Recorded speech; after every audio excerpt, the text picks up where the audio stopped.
Good morning, everybody. Today's proceedings are being live streamed after a 15-minute delay.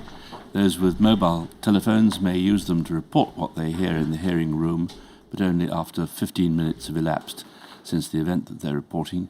They may not be used for recording or photography.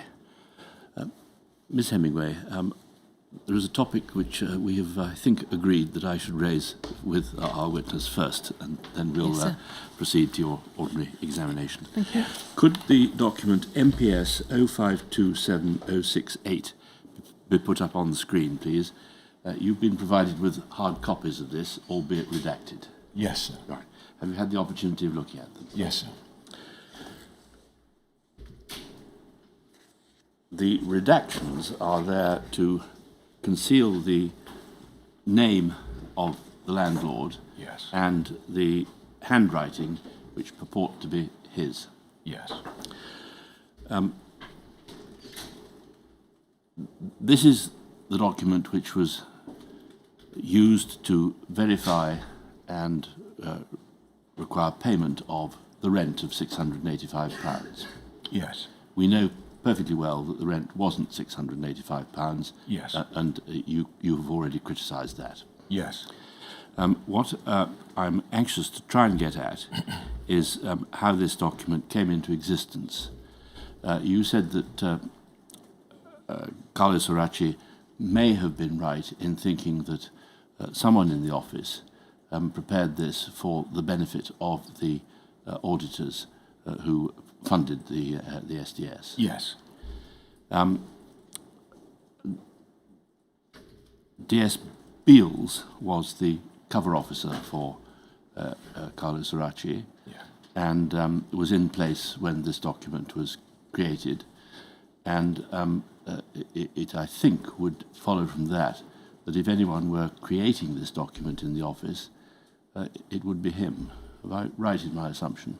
It might be 53 who had overall charge of the Yes. accounts, or it might have been the civilian staff office manager acting on the instructions of Beals or 53. Yes, the office manager. If we need to look at a, I think I've seen his name mentioned. It's Richard Shaw. yes. If you look at the document with me a moment, please. The first page identifies the rent collector as the landlord, name redacted, and Miss McLean. Yes. The second page identifies the landlord and the address. Yes. The third page is simply a typed page, as is the fourth. The fifth and sixth pages are notionally receipts for the rent, initialed by Miss McLean. We can see her initials Yes. there, and the landlord. Yes. We have been told by Miss McLean that that is not her handwriting, and nor could it have been that of the landlord, because he was not in the United Kingdom at the time. Yeah. If you then look over to the next page, page 8,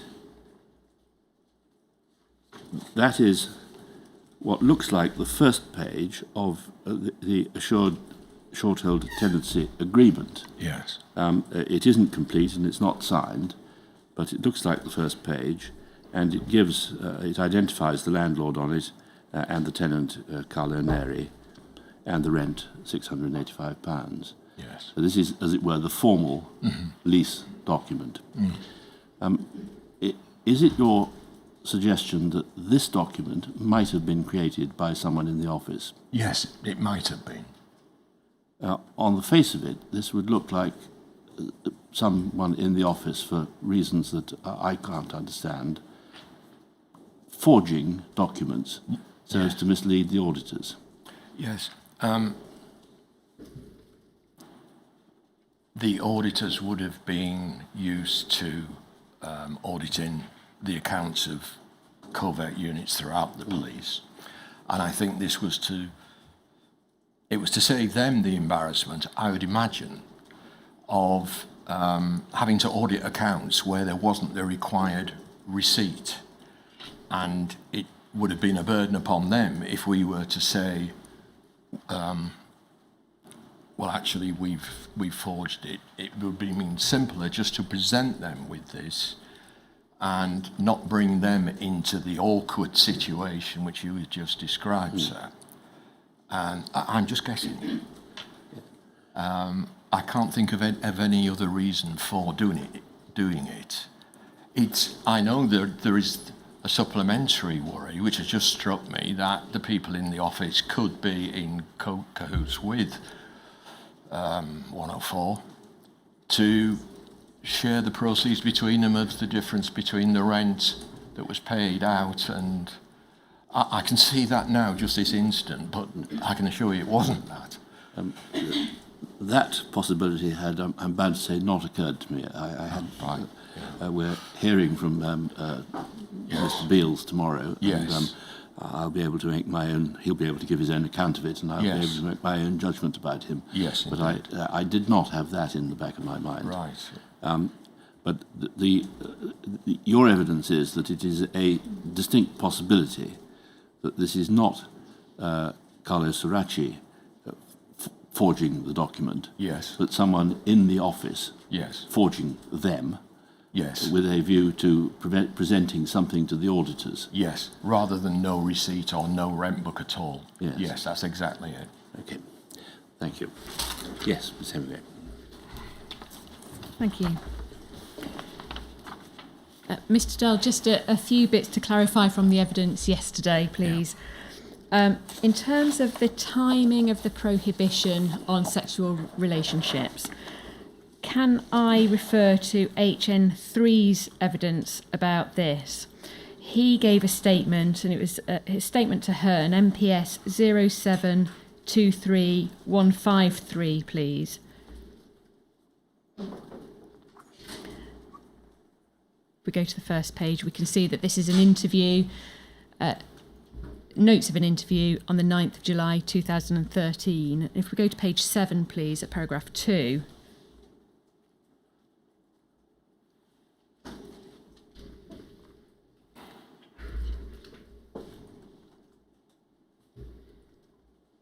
We can see under the subheading activist relationships.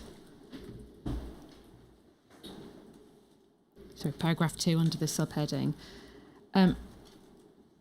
During 2003, possibly in the wake of misconduct by James Thompson, we were called into the office by Mike Dell and all told in very serious terms not to have sex with Wearies.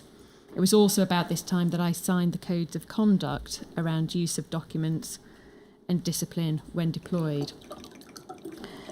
If we can go to that document, the code of conduct, it's at MPS 0745282.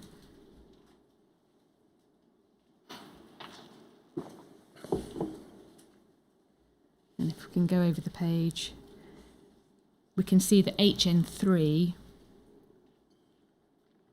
signed and dated that on the 10th of April 2003. Yeah. So his evidence is to say that the instruction from you on the prohibition was around April 2003. Yes. And he tethers that to this signing of the Code of Conduct. Does that help you at all in terms of timing? No, it doesn't. It suggests that HN3's memory is as hazy as anyone's. But on this particular point, I do have a couple of things to locate the time. If I can I'll just state them again for my own benefit. Yeah. It was after 9/11, and it was before March 2002 when Thompson had gone. So Thompson was done and finished. And it was in that early stage after 9/11 when we began our inquiries on Thompson. And I did dwell on the fact that I would rather keep the Thompson investigation as quiet as possible for as long as possible, until I realised that it's the obvious point, with Thompson, it was a complete alternative lifestyle, and one ingredient of that could well be sexual relations. Therefore, I had to make the warning to the others earlier in investigative terms than I would have wanted to do. But in any event, it was March 2002 because Thompson was effectively gone by then. So I think it's just a question of hazy memory. And by March 2002, we're already talking at almost a year into your joining the SDS. Well, I took over operational control in July of 01, yes. So 9 months, whatever, yeah. Is it right, though, that you've been present since the May? Yes, when I you first had. joined? Yes. Thank you. Can I ask you then to clarify this point about the ACPO authorisation? We looked at that in relation to HM 118 going to Scotland, if you recall. That was behind Yes. MPS 0526873, page 31.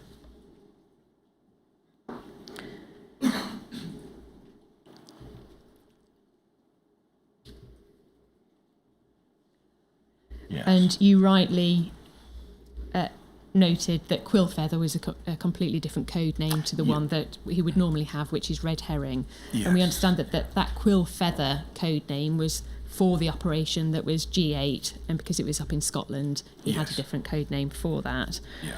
And this is an ACPO application, which, as we can see on page 43,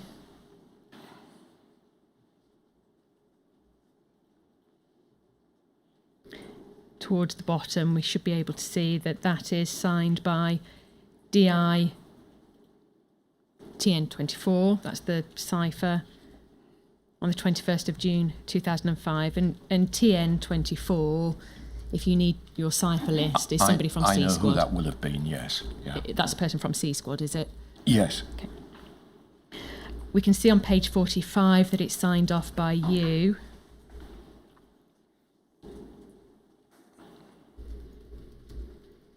And on page 48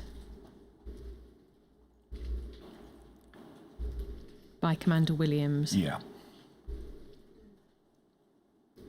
And it was the reference on page 35 that I drew your attention to yesterday, which was in relation to collateral intrusion. Yes. And we can see that at the very bottom of the entry in box 6, where it stated a review of previous conduct has shown no significant collateral intrusion. And it was in relation to the reporting on Emily Apple, if you recall, and her pregnancy and the birth of her child. Yes. That I was putting to you. Yes. That, of course, had regard to the reporting of 118, one could see that there were various amounts of collateral intrusion. That was one particular report, which I suggested was quite significant intrusion in someone's private life. Mm-hmm. Thank you. Then that can be taken down. The other point I wanted to clarify was in relation to the suggestion that MT, the person that we know as MT, was planning on wearing a fake suicide vest as the stunt to confront Ariel Sharon when he made the visit to London. Yes. If we can bring up, please, MPS 0028780.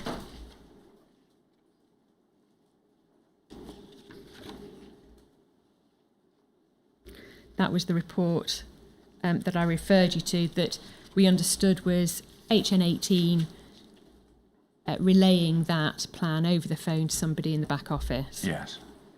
And we know that when he gave his evidence to this inquiry, he suggested that the bit about leaping over the control barrier and approaching Sharon before whipping the coat open, he suggested there's a little bit of poetic license there for whoever typed this up. And when that was put to DS Gilbertson, when he gave his evidence to this inquiry, his answer was that well, if that's what he says, then fair enough. But it was the impression I got at the time that that was going to be the plan. Yes. If I can refer you just to a series of reports around that suspected plan. To put it in context, we know that MT is a Pakistani national and not an Arab as described in the reporting. Right. And I suggest that that is a racial profiling issue there. It's a racist representation of MT and who he was in the group. Would you accept that? Sorry.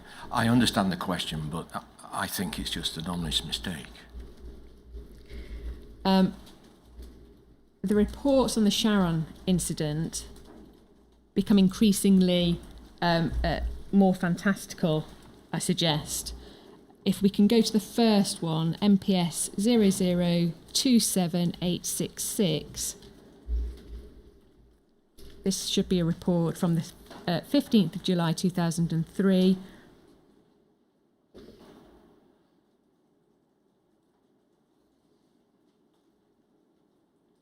And we can see the second paragraph under source comment.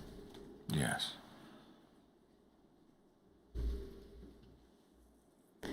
MT is referred to there as an apparently determined individual who may carry out this action of his own volition, despite fellow activists considering that that was too dangerous. The next report, 0027874, please, is a report of the following day, the 16th of July 2003. Again, second paragraph.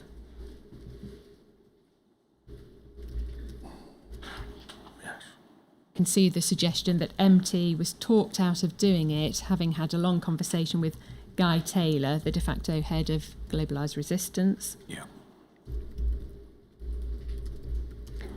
And the next report, please, 0028780, a report from the 4th of August 2003.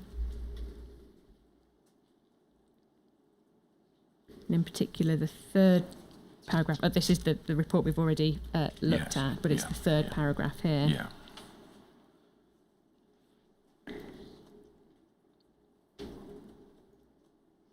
Which talks about MT starting to build props for this stunt.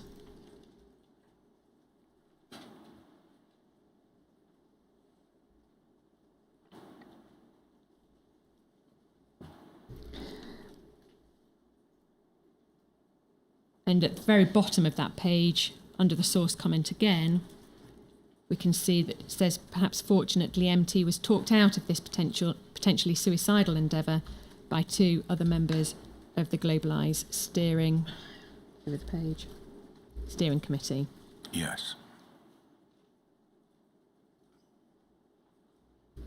And finally, then, report MPS 0527121.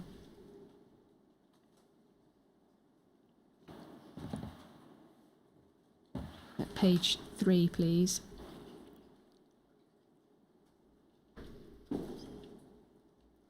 This is a subsequent report from 2007 in relation to value for money, and this is included as one of the examples of the SDS providing intel to uniformed police. And we can see under the heading Ariel Sharon. And it's written by 118, isn't it, as well, this? By Simon. I think HN72 asked him to give examples. Yeah, to give examples, that's it. It might be that it's signed off at the bottom. We can go to that on page 2.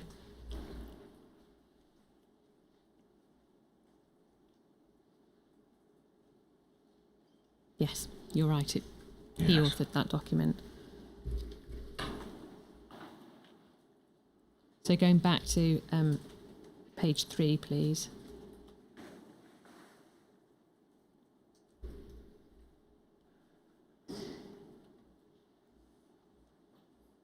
And we can see that third paragraph down at the bottom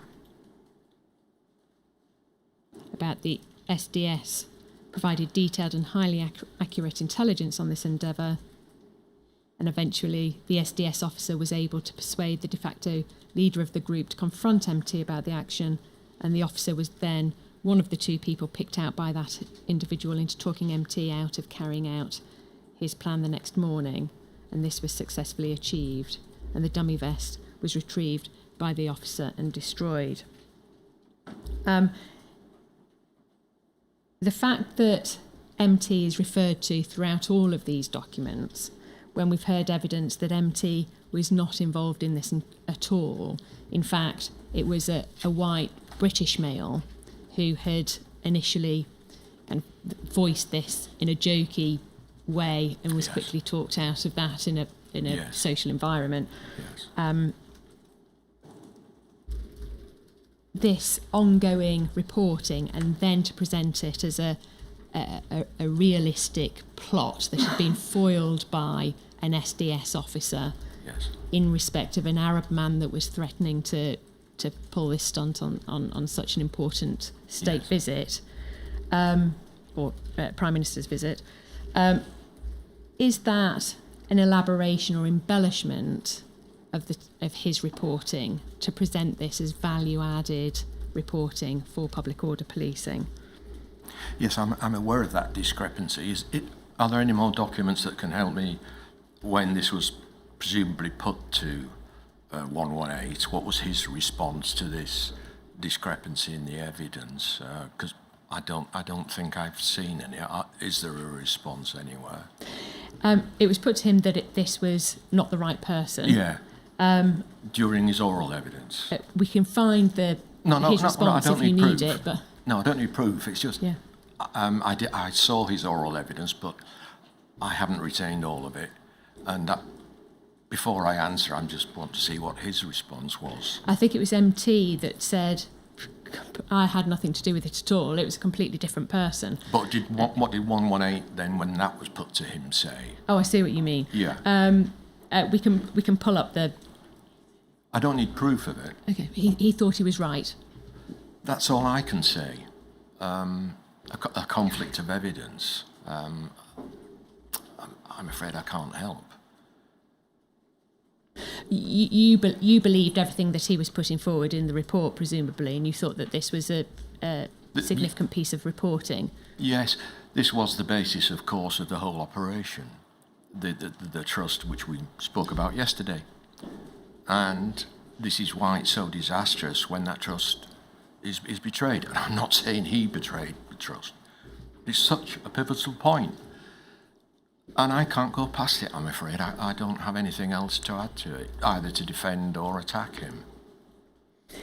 Was there any practice at all amongst the DSs in embellishing the reports that were coming in order to justify reporting and to make the reports more interesting to the customers that you had, particularly the special branch desks and other customers? If there were discussions about, go on then tell us why you want extra money for the SDS, people would put the best gloss, not lie, but put the best gloss on their achievements. This is, I don't think this is a report. The main document is his response to 72's request for material with which to support an application to keep the SDS going. So I could understand that the best gloss, they would want to put that on it.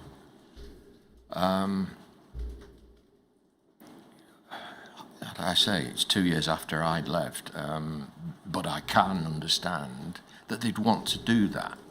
Now, if that shaded over into complete fabrication, well, I can offer no view either way.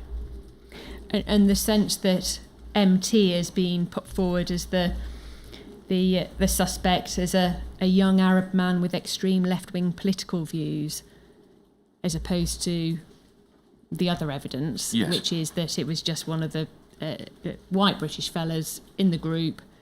Does it add something to the reporting, which would make this seem potentially more serious a threat than it was. Yes. Is that something that was being promulgated by the SDS? No, I take the point. It's something we wouldn't do because in the very beginning, for reasons I spoke about yesterday, the likelihood he would be shot. We needed to have a really accurate description of him.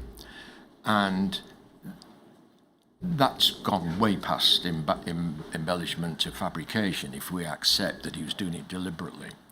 And it would be an honest mistake. It doesn't add any value to it. The value of the report is that someone is going to have a go at Sharon. And that's, if that was the one line you got out of it, that would be it. Whether he's Arabic or white or whatever, no consequence. Thank you.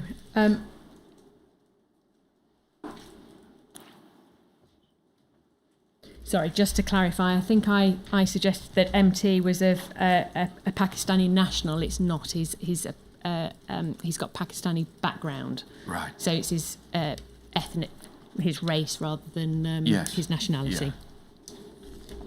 As before, it matters not. I'd like to ask you about HN18, Rob Hastings' deployment Yes. now. He was targeted towards the ISM, the International Solidarity Movement. Yes. And at your in your witness statement, at paragraph 350C, you say that that targeting was informed by the intelligence requirements of our customers in the usual way. In terms of the customers who were asking for that sort of intelligence, would that have been C-Desk or E-Desk or a combination? It would be E-Squad. And as I mentioned yesterday, it was a jumping off point. There was a sense that this was a floating a deployment, so that he went in to the field with a floating instruction, which, like you say, was a stepping stone to something else. It was legend building. We're not that far from 9/11, and we're quite near to the London transport bombings in 2005. Yeah. So again, a pretty febrile atmosphere. HN18, when he gave his evidence on the 24th of March of this year, said, my recollections that it was very general, launching into ISM, for example. I recall a conversation with Mike Dell where he indicated that the expectation was my operation would run for between 5 and 7 years, and that the area of interest would be initially to float, and ISM would be a first organisation that I would initiate contact with. But that left open the possibility for me to move at a later date. So in terms of that, it was a stepping stone. Yes. We understand that he did remain within ISM for quite some time, and particularly attached to one of the members of that, Atif Chowdhury, if you recall. Albeit by the time that HN18 launched, Atif Chowdhury had withdrawn from day-to-day activism within the group and was really just there to help organise some events every now and again. But his main focus was the Zaytoun grassroots enterprise, which imported Palestinian olive oil. That's right. Yeah. Was your sense of the reports coming in from HN18 that it could be very quickly established that ISM was a peaceful international organisation where individuals from London or England would go to Palestine to assist people in the territory displaced from their homes and suffering the effects of military aggression in the area? And, yes, and that's why he was directed that in that way. Yes. Given that he was directed, though, and it was established there was a peaceful organisation, Yes. what was the advantage of him remaining reporting on ISM? Yes. I found out that he hadn't done that when I began to read the evidence of the inquiry. And as I said yesterday, I was disappointed that he had stayed there. that wasn't my intention. And I saw a lot of to and fro in evidence hearings where if I'd been there, I would have just said, look, yes, no, we weren't targeting him. It was a jumping point. So I was a bit dismayed about it, but I can't gainsay what my successors were thinking. I really can't. That awful phrase that you will be speaking to them, it will enlighten me why he stayed on. We'll be hearing from somebody called John Boucher in the course of this phase of the hearings. Did you have dealings with John Boucher during the course of your tenure? No. We understand that he was in SO 13 before the merger to SO 15. Yeah. SO 13 being the counter-terrorism... Anti-terrorist branch. And anti-terrorist branch. Yeah. Did you have dealings with his predecessors at all? In the anti-terrorist branch? Yeah. Not while on SDS. Did you ever have requests coming in, particularly post-2001 and 2005, the terrorist attacks both in America and London? Yeah. Did you have any requests coming into you for any intel that the SDS may be able to provide on Al-Qaeda, for instance? From 13? Yeah. Well, if we had a cell of, 3 officers in there, and there would be a routine exchange of it, because we obviously work very closely together.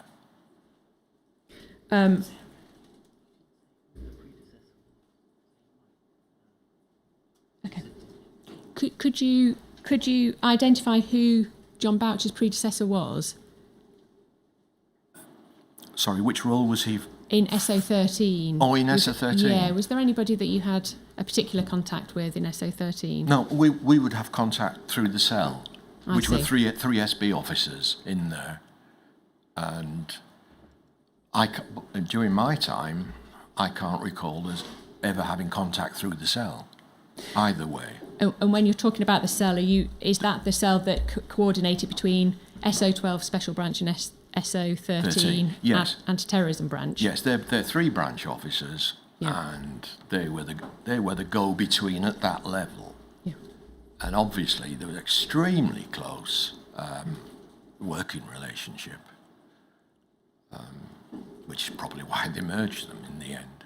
But you didn't have much contact with those No. Special Branch people directly with SDS? Not while on SDS or C Squad, no.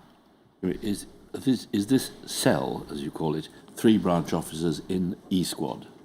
No, it's 3 branch officers, and I could give you the identity of my time on B Squad, sir, when we were dealing with those matters. Yes. Who they were when I was on C Squad and SDS, I've no idea, because I didn't exploit that link and that relationship. But they would be drawn from the branch. Now, it might have been at this time, with international matters becoming more important, that they'd come from E Squad, but I don't know.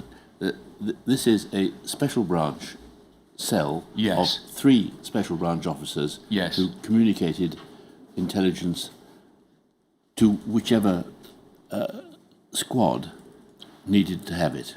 To whichever section of SO 13 needed it, Yeah.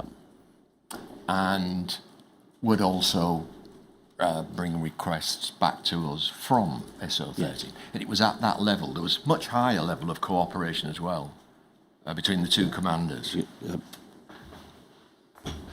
I'm trying to correct my understanding of the internal organisation of Special Branch at the time. Yes. This is a squad or cell of 3 officers Yes. who communicate with SO 13, Yes. the anti-terrorist branch, Yes. not necessarily the same as those with whom you would speak in C Squad, or for that matter B Squad. They were a conduit for all branch contact between the 2, and that's why I had no dealings with them. I didn't have, but other squads may well have had. It was a conduit, a liaison function. Are they a liaison function for all of the squads and Yes, SO13? for the whole branch. Right, so each of the squads and SO13. Yes. Got it. Yeah. Yeah. If it assists, sir, I know Mr. Boucher will be giving more evidence in relation to that as well when he attends. So we've got this cell, which is like a coordination cell between SO12 and SO13. A conduit more. Okay. A conduit, yeah. But they weren't tasking you, or they weren't influencing tasking of HN18 at the very start of his deployment. No. In terms of Atif Chowdhury being an identified individual that HN18 became close to, it's known that at the time he was the only person in ISM London of Asian Muslim heritage, although he wasn't a practicing Muslim himself at the time. And despite his withdrawal from the day-to-day activities of ISM, HN18 became very close to him and stayed very close to him for the duration of his deployment. There's a document that I'd like to draw your attention to, MPS 0065297, at page 5, please.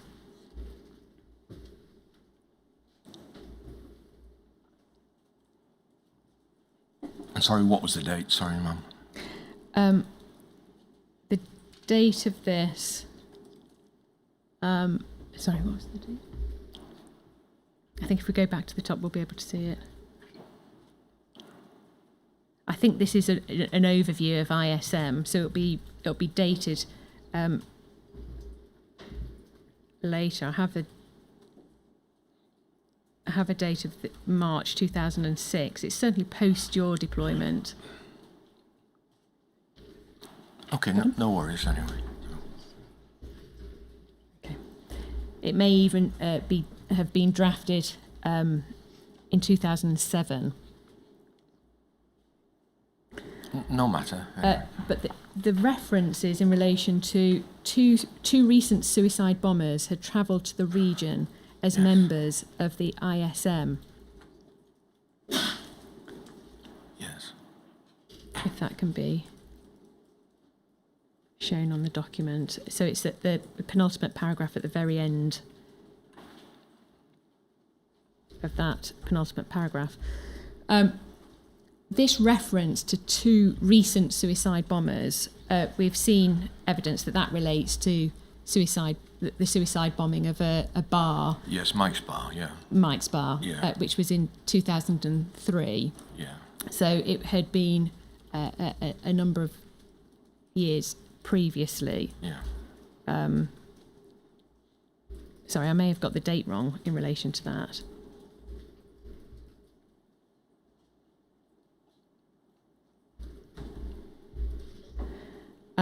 Sorry, I'll get the date in relation to the bombing of Mike's Bar. But the point is, in terms of Atif Chowdhury and HN18's deployment, it wasn't influenced by that suicide bombing incident because the suicide bombings predated 18's deployment by some time. Yes.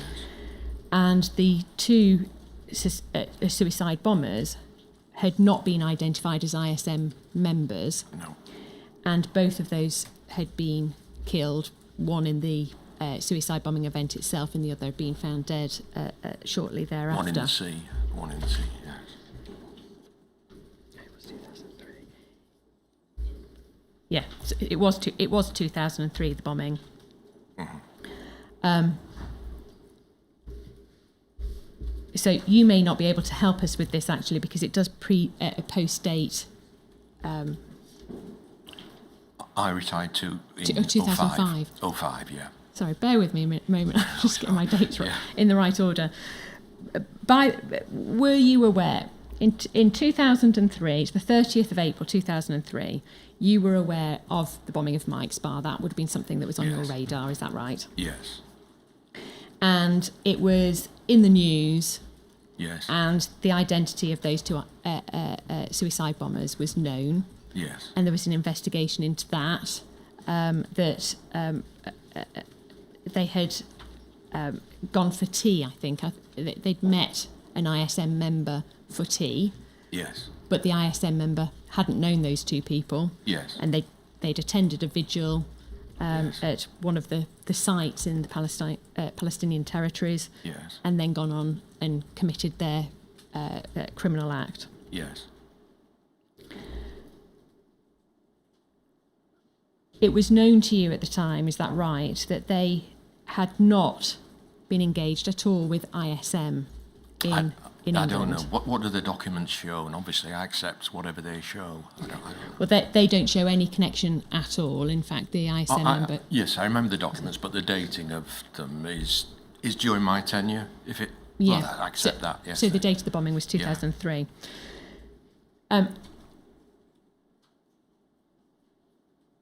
By the time that this is written, in 2006, 2007... Yes. Yes. The suicide bombing was not a recent event. No. And it was known that there was no link with the ISM members by then, given the investigations that had happened. Yes. In relation to that event. So my question is, how is that making its way into an overview report of HN18's deployment? Yes. Trying to make that connection? Which was Which was my question, yes. Well, I was asking about the dates because it's either an elaboration or it's an ignorance of the true facts and not an awareness of it. Now, I can't speak to that. But yes, this is 2007 and the two events had been conflated and for whatever reason. In 2003, when the suicide bombing event happened, though, were you satisfied that this was not to do with ISM in London? Can you remember having involvement in any investigation? No. I can't remember what I thought then, but again, just to give the context, my target was not the ISM or Atif Chowdhury, but the three together. I had no interest in portraying ISM as violent. Can I ask you about MPS 0526935?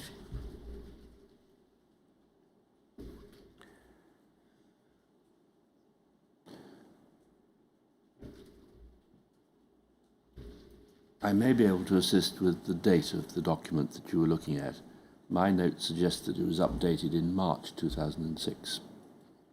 Thank you. Yeah, I've got the 13th of March 2006 as Yes. a date, but it wasn't on the face of the document, I don't think. Oh, page 7. Thank you. Right. Is this MPS 35? Yes, page 3, please.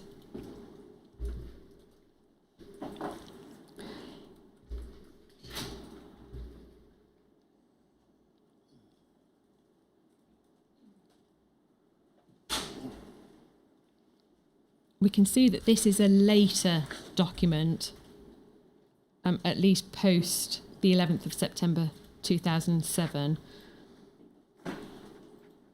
And it's, again, a front page, if you like, as part of the RIPA authorisations of HN18. So this is a document up front in terms of the compilation of RIPA authorisations. It looks like some sort of rough notes to that effect, yes, yeah. And it's the list of associates that I'm interested in. Up at the top, we have the two suicide bombers of Mike's Bar, the two people who were associated with that, and then directly underneath Atif Chowdhury. And it's that juxtaposition of these two, Yes. The naming of those three up at the top of the list, and why that would be occurring, given what was known and in the public domain at the time, that the two bombers, Hanif and Sharif, were not linked to ISM London. They were both dead several years before this document was created, and put right next to Atif Chowdhury's name. We've heard from Atif Chowdhury, and he was horrified to see his name at the top of a list like this. What do you... Are you able to say why that may have made its way onto a document like this? Was there a racial approach to the targeting of Atif Chowdhury in that way? Yes, reasonable question. I wasn't there, but I'm absolutely certain there wouldn't have been. Absolutely certain. There would be no point to it. And when I appear to pass it off, it's not flippantly, but like that, I'm not being dismissive. I entirely understand how Atif Chowdhury must have felt. And in no way would I try to justify the targeting of him or ISM. And I'm not sure anyone else is. I think they... Well, the best gloss I can put on it is they haven't got a clarity of view of what their information is telling them. I'm absolutely certain from knowing 118 there would be no deliberate attempt to pick Atif Chowdhury out as somebody worthy of attention if he wasn't. And if 118 thought he was, then I think that is a lack of clarity of what the information is telling you. And that is, I'm sorry, but that's the best I can do on that. In terms of listing those two people at the top of the list of associates, is it an attempt by the SDS to manufacture links between ISM and Islamic extremism and cast Atif Chowdhury then in a sinister and false light? No, but I take the point of that question, and I can understand that if the people, whoever's authored this, if the people thought there was some sort of link, then yes, they would seek to exploit that link for their own internal purposes in terms of we in the SDS, you need to keep us working, etc. I can understand that point. Do you think that is what was going on? Or I don't know. You can't say. I prefer to think that they're just not interpreting the information correctly. Now, there's two people on there, 72 and 30, who I have put in the same category of they wouldn't dream of doing such a thing. 35, I don't know who that person is. But this person, he or she, was not working with me on the SDS. Do you want to check who it was on the cipher list?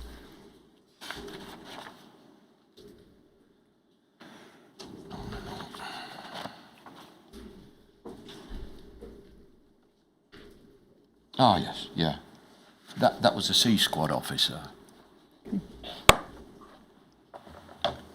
who I knew, but I didn't work with him on the SDS because he wasn't on the SDS. Can I refer you to MPS 0041113, please?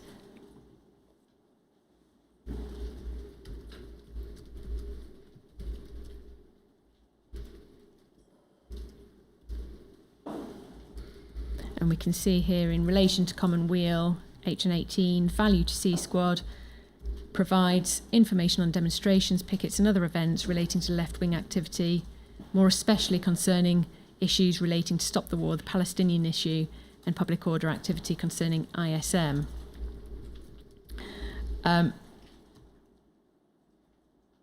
terms of value to E Squad, it is the information on groups who associate with or have contacts to groups in the Middle East, whose activities are either unclear or are alleged by other foreign intelligence agencies as being either subversive or terrorist groups.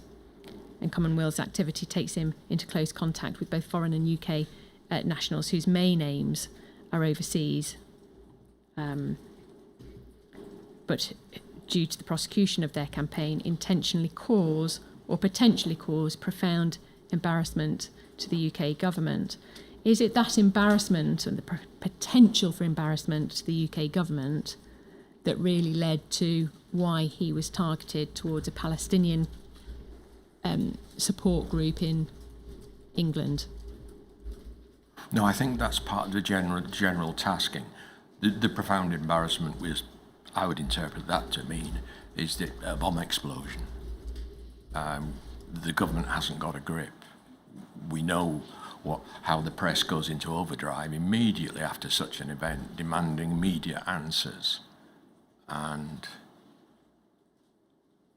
one such event led to us losing primacy on Irish Republican terrorism, for instance. The government was extremely embarrassed when a projectile landed in the back garden of number 10.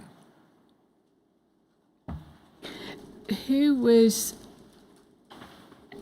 I think you said that the customer, when you first targeted HN18 to ISM, was C Squad. Yes. And was there any other customer? Was MI5 security service involved in targeting of HN18?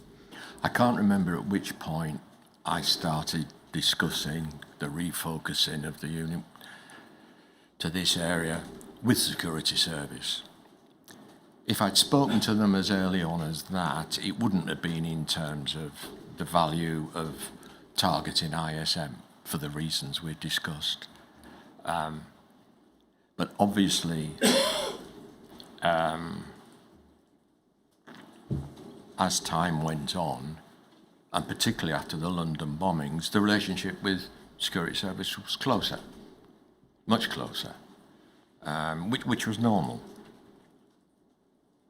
We can see behind MPS 0065493 at page 3.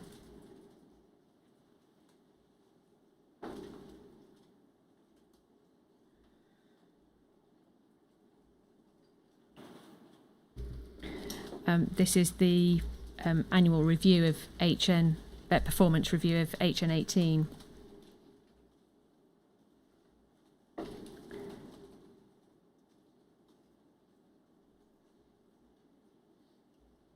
We can see in box 2 of the behaviours box, DC Hastings has gathered intelligence from his particular field of interest for the benefit of MPS Special Branch and Public Order Branch, as well as the security services service.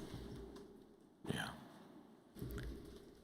And if we close that down.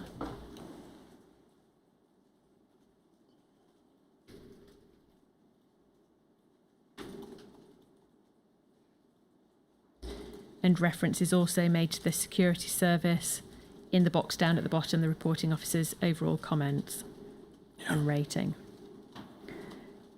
In terms of value to the security service, knowing what you know, and I appreciate that 18 was very much in the field post your tenure had ceased. Yeah. Is it fair to say that the reporting that was coming from 18 in relation to ISM would not have been of any real value to the security service, given that in large part it was in relation to Atif Chowdhury, his private life, and the finances of ISM? Are you able to comment on that at all? Yes. Yes, I can see every element of that. I wouldn't dispute it. But once the security service expresses an interest in it, it's then not for you to make a judgment as what might be useful or not. And so if it fell in the area, you would pass any report to them, and it would be for them to shred them or use them.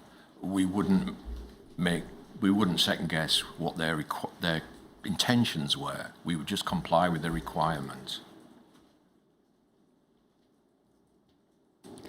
Was there a sense that your customers were seeking to gain intelligence on Palestinians rather than public order or serious crime issues in the UK? You mean the security service or E-Squad or? Yeah, any of the customers that were feeding into the targeting of HN18. No, and again, it comes back to the issue. There was no partiality in the branches to one side or another. It was certainly not to say adopt, shall we say, a pro-Israeli stance. That is just fantasy, or a pro-Palestinian stance. No. And nor were the requirements of our customers couched in those terms. Can we have a look at some of the Reaper authorisations in relation to his deployment? MPS 0526805, behind tab B138, sir. Firstly, page 62, if we can. So this is a composite of the Reaper authorisations. Firstly, the application, the authorisation, then the reviews and updates as that they were required. Yeah.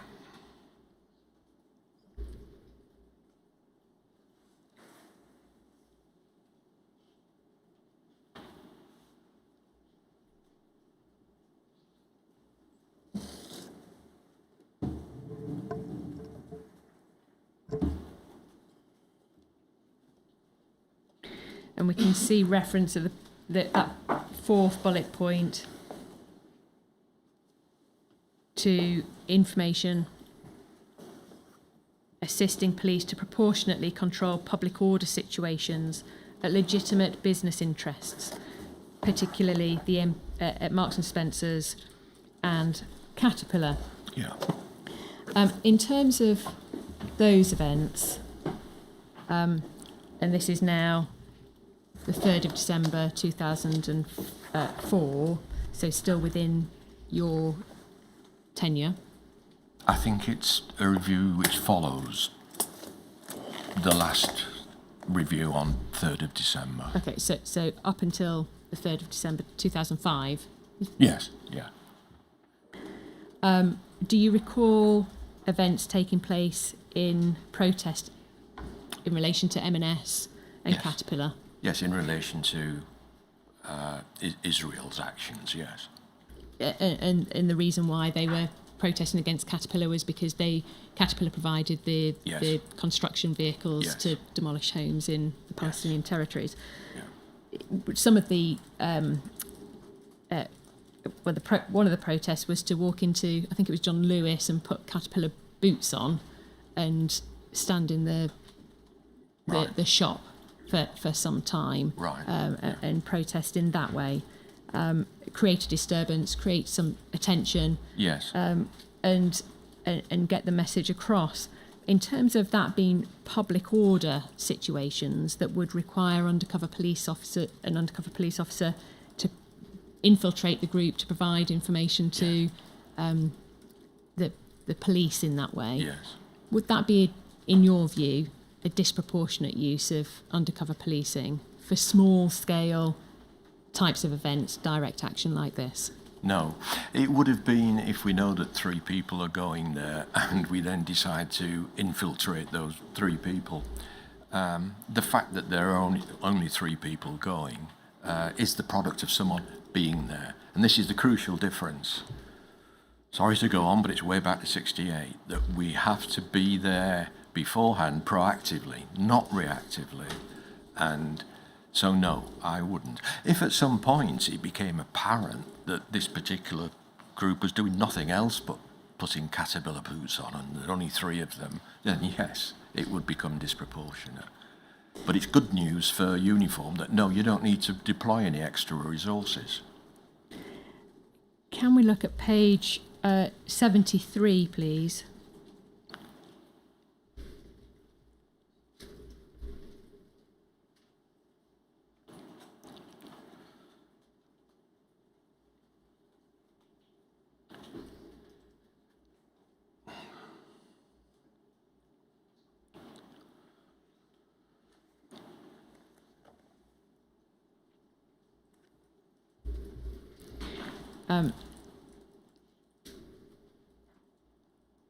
And And can we go to the end of that particular authorisation? There should be a comment by the Commander, Commander Williams.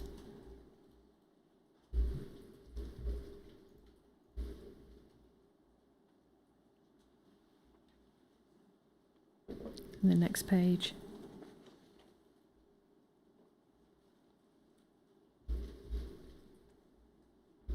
If we can scroll on.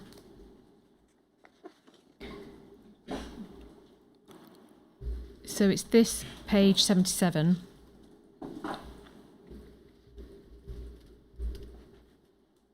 If we can enlarge that, please.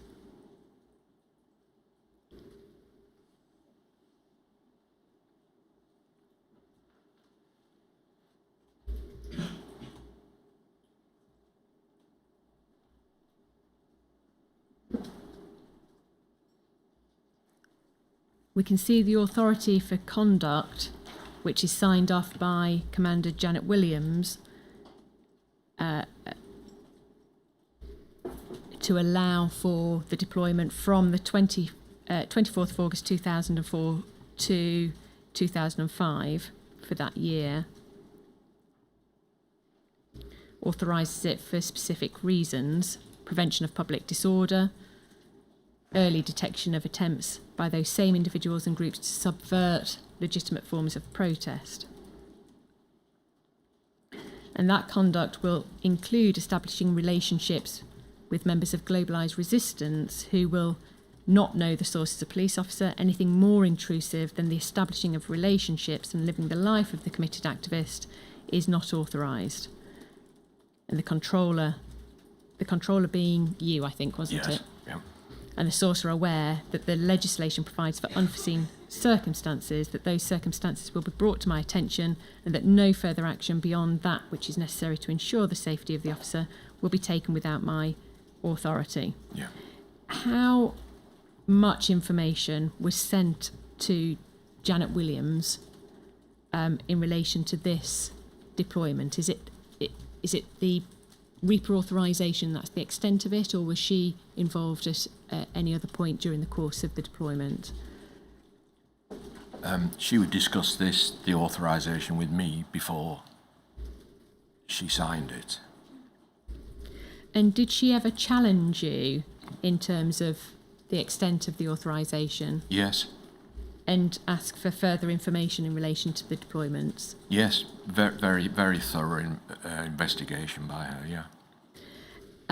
Was she seen as part of the new batch of people that were coming in? You spoke about the briefs that you were providing for Janet Williams. Yes. On Monday. You spoke about she'd come in new to the role, and you were providing information that she would be required to know at that stage. Yes.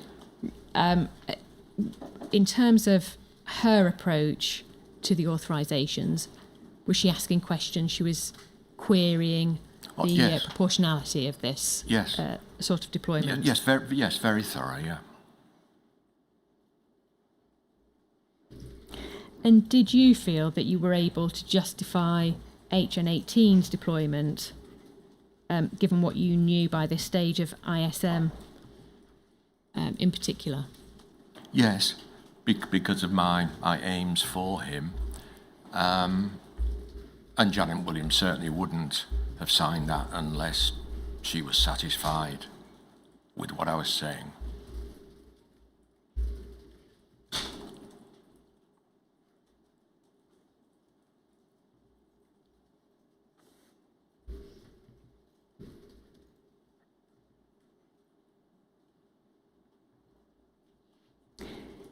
Can we go to page 14, please?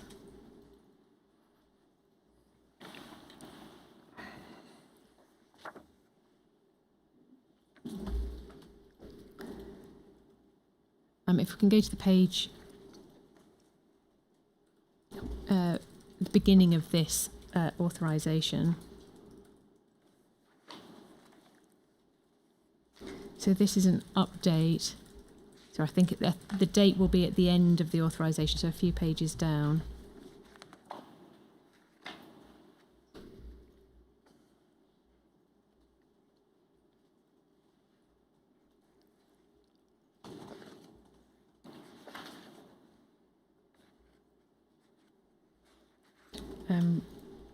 if we scroll through to page 22.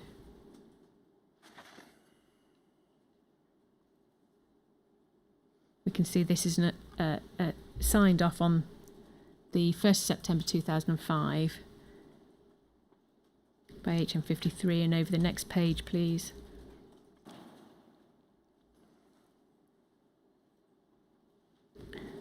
Got the customer comments.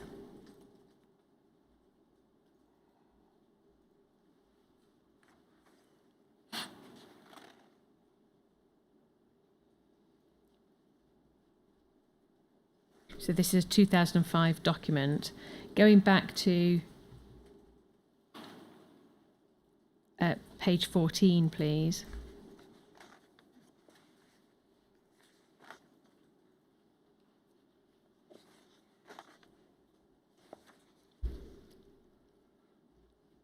We can see in box 4A at the bottom of the first paragraph,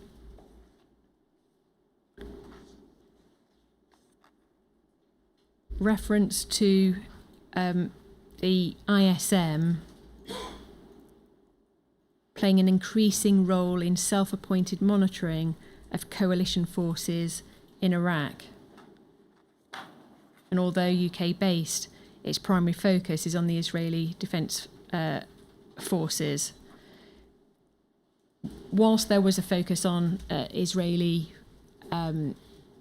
action in Palestinian territories, this reference to the coalition forces in Iraq, it's said that there was no interest at all of ISM in relation to coalition forces in Iraq, and query, where did that come from? How has that managed to make its way into a Reaper authorisation? Was it your understanding that there was a focus on military activity in Iraq?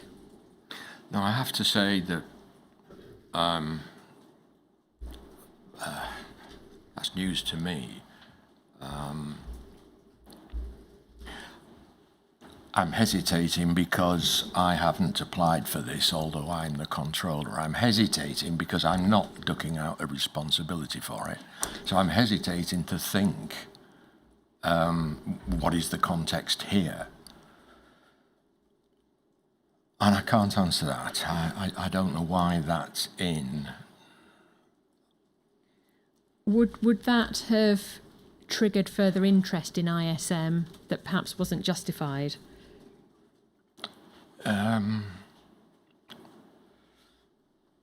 If it were not to be the case, then plainly yes.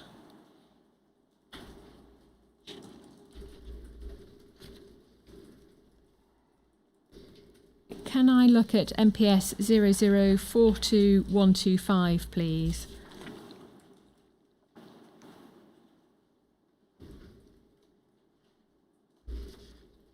This is a report in relation to Rachel Corrie's parents who are visiting the UK. Rachel Corrie being Yes. a young member of ISM International who was killed in Gaza by one of the Caterpillar Yes. vehicles. And her family were coming to meet with people that she knew as part of the wider organisation. Yes. In terms of the justification of reporting on her grieving family, would you say that that was collateral reporting that was not justified, given that, again, well, there was no public disorder implications of their visit? Yes. But of course, yes, I understand that. Of course, the reporting is not on Rachel Corrie or her parents, it's on the ISM. And this is giving the context, again, about what's happening, what has happened, what will happen. It's nothing to do with monitoring her parents. It does look at their plans for the visit, doesn't it? And who Yes. they're going to meet, and that they're going to arrange a social at the cafe for people that knew Rachel. Yes. In terms of ISM's involvement in that, it it's very low key in terms of there not being any threat of public disorder. Is there a reason why that needed to be part of an intel report? Yes. An example, TO20 might have got wind of this themselves, and is there any concern for us? Do we need to gear up with extra uniformed people? It's part of painting the picture rather than just shouting fire when one is discovered. And again, the context is these reports don't go anywhere outside the branch. These reports don't go out the branch. If the information goes out the branch, it's not in the form of this report. And so, but yes, I can see the concern you're expressing, yeah. And it's some years into his deployment by now, so although when one talks about shouting a fire once it's lit, there surely must be some suspicion that there's going to be a fire, otherwise you start looking elsewhere. Do you see what I mean in terms of there's been no suggestion up until this point at least that ISM were involved in any serious crime or serious large-scale public disorder or anything like that? It's part of the whole picture in our fire prevention task. In terms of the information that was coming through on Atif Chowdhury, I have a list of references of reports. I don't intend to take you to them all, but a report of the 30th of August 2005 is a profile on Atif Chowdhury. There's a further, unless you want me to take you to them, but I think you're probably fairly familiar with the type of reporting that was coming through in relation to him. A report on the 30th of October 2005 related to his family and their employment, and we know that one of his brothers was employed in a government department. Yes. And a report of the 21st of the 3rd 2005 relates to his grassroots enterprise Zaytoon. Yes. It's painting the picture of the person. We don't just report the bad bits, if you like, which there weren't any, but it's the whole picture. It's another report of the 16th of May 2006 is the email address of his girlfriend, and a report on the 18th of February 2006 is related to Atif Chowdhury and his family visiting his brother in Libya. So a family holiday where he went to see his nephews as well for a birthday party. Yeah. All of that was a good picture, as you say, that painting the picture, and it should have been known by then that he wasn't of any interest at all to Special Branch. Is that fair to say? Before I forget, I mean, yes, including the email address of the girlfriend in there, that's going too far. But yes, the other general picture is valid. I know it's difficult for people to understand, but it looks as if we are preparing a case against someone. And as I say, our function of the whole branch was to have this colossal database. And I'm aware of all the arguments about whether you should do that. But putting that to one side, once that is legitimised, a special branch is desired, this is what the work is in terms of C Squad. Aside from what the value might be to policing, is it counterbalanced by the potential negative effects on Atif Chowdhury and his family? Reporting on Atif travelling with his mother to Libya to visit his brother and nephews. The report included the fact that his father drove them in the car. I think it reported his registration number plate. And reporting on individuals around Atif Chowdhury could it not, an impact, a negative impact on their lives, and in particular the employment of his brothers. If something were to be picked up in vetting on spurious grounds like this, when they've not been involved in any unlawful activity at all, having a potential for that negative impact is actually a reason not to report. this sort of material, isn't it? And have that resting on a file. I take the point. The issue, of course, is with one exception, secrecy. This doesn't come out. The value of it is, again, it explains who these individuals are who are associating with him, should he become of interest, and that they are of no consequence. This is who they are. As to regard the vetting, there are no circumstances in which a firm can just ring the branch up and say, what have you got on so-and-so? Any such request, if you were a government employee, would go through the channels to the branch's own vetting office, dedicated vetting officers, who then would come to discuss with someone like me, what is the story behind this? What is the exact value of this? Is this exaggeration? Is it supposition? And so that a vetting view could then be provided back to the government department which sponsored the request, Foreign Office or wherever. And that's the only circumstance in which material relevant to vetting would go out of the branch. But as regards the accuracy, that's the more important to keep the information accurate. That was going to be my next question. Isn't the danger the fact that if somebody were to vet his brother for a government department job, the chances are they would see his Atif Chowdhury, the brother associated with 2 suicide bombers, on the page, without any further understanding of the context of how that came to be. Yes. Sorry, I had to interrupt you. Do you wish to continue? They wouldn't see that. This is where the vetting office would get a sanitised view, and that would be passed out.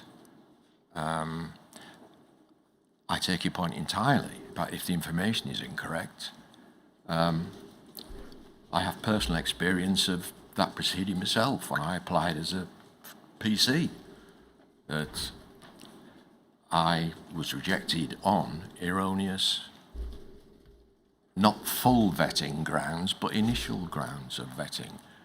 So I know exactly what you're talking about. To finish, in relation to Atif Chowdhury, he was particularly upset by the fact that HN18 attended his sister's wedding and was present. Yes. There. Yes. That infiltration and presence at intimate family events like that is particularly upsetting when that is discovered. Do you accept that the extent to which HN18 inveigled himself into not only Atif's personal life but the personal lives of his family members? In principle, no, but I think possibly in this case, yes, that an error of judgment. It was not necessary in this case, but it would have been an error of judgment,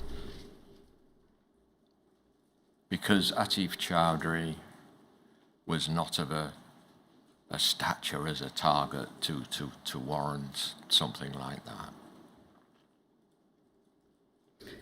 because he wasn't a target.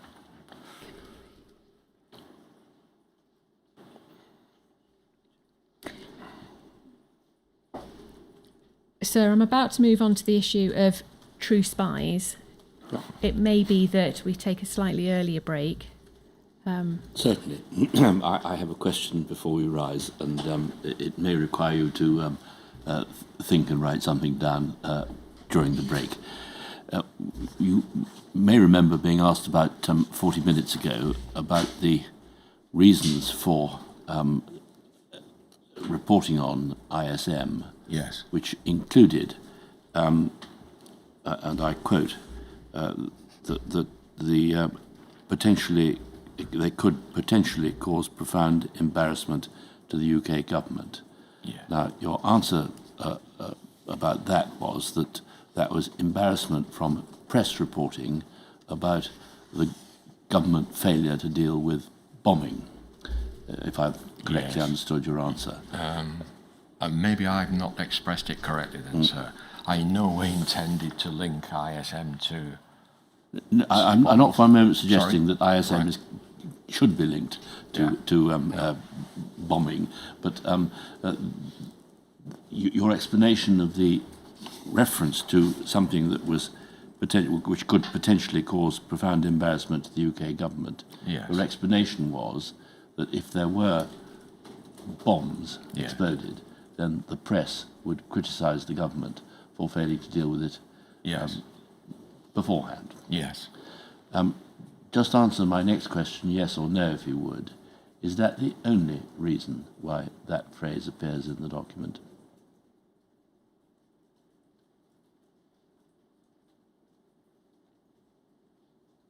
I can't answer it in one word. It's the only thing I can think to explain that phrase. Yes. If I look back, I can't think at this moment of other causes of embarrassment. Right. Would you reflect on that over the short Yes. break? And if, on reflection, Yes. you think that they were referring to other causes of embarrassment, Yes. could you write down what those causes might be? Yes, I will. Thank you. If the answer remains that's the cause of embarrassment, no need to write anything. Sure. Right.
can't help you any further, sir.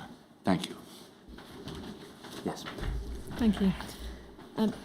Mr. Dell, the broadcasting of True Spies, that documentary between October and November 2002, during the course of your tenure, can you help us with what you know about how that came about? Who was it that was involved from the policing side of things? I think I've since discovered it was a decision by the ACPO TAM lead on this matter, who was the Chief Constable of Cambridge then. And he, on behalf of SBs, had agreed to it. And I understand the line of authority, only because of what I've read. And given you were head of the SDS Yes. At the time, were you involved in providing any information for the production of that? No. And when it aired in 2002, you were involved, subsequent to the airing, in a risk assessment report. So you were required to write a report, is that right? Yeah. How did that come about, that you were asked to write a risk assessment or an impact assessment? I should imagine because it was was there any threat to the operational security of the officers or to their personal, their identities? Can we have that impact assessment on screen, please? It's MPS 0719704.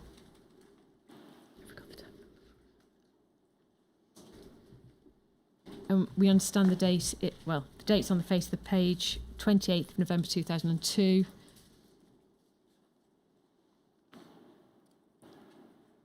And have you had a chance to refresh your memory in relation to this? No, I haven't. Document I as haven't part of seen the this bundle. since. Okay. No.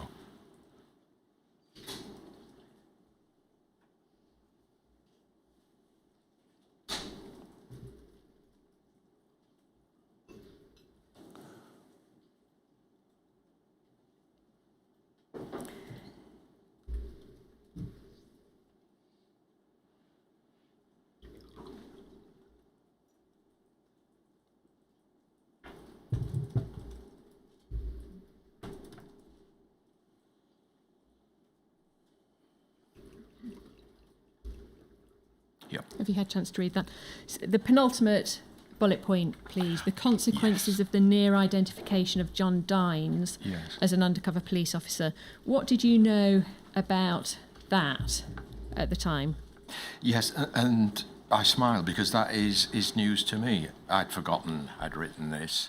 I'd forgotten that I'd included John Dines in there. My impression was that I'd never heard of John Dines until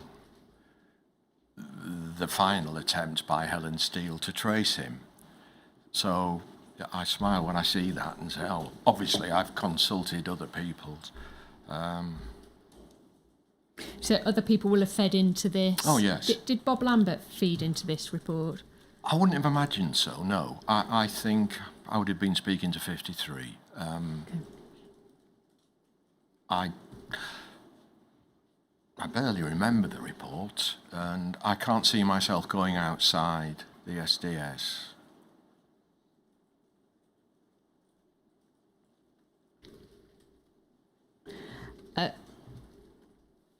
And in terms of your discussions with HN53, were they?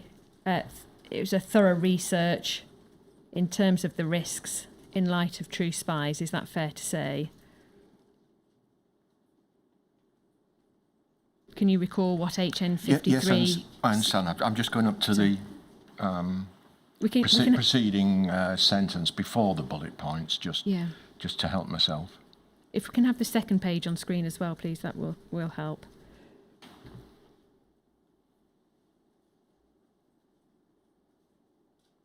And I see I've written there that the issue of John Dines was raised by True Spies. I mean, again, I don't remember. I do remember the series, but I don't remember a particular episode with Dines or most other people, to be honest.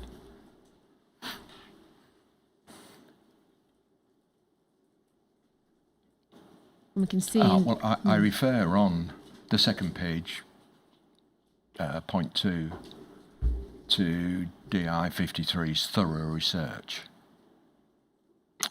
So where he's identified the following most vulnerable of the former SDS officers. So my guess was correct, that he would have been, as usual, the font of a heck of a lot of information.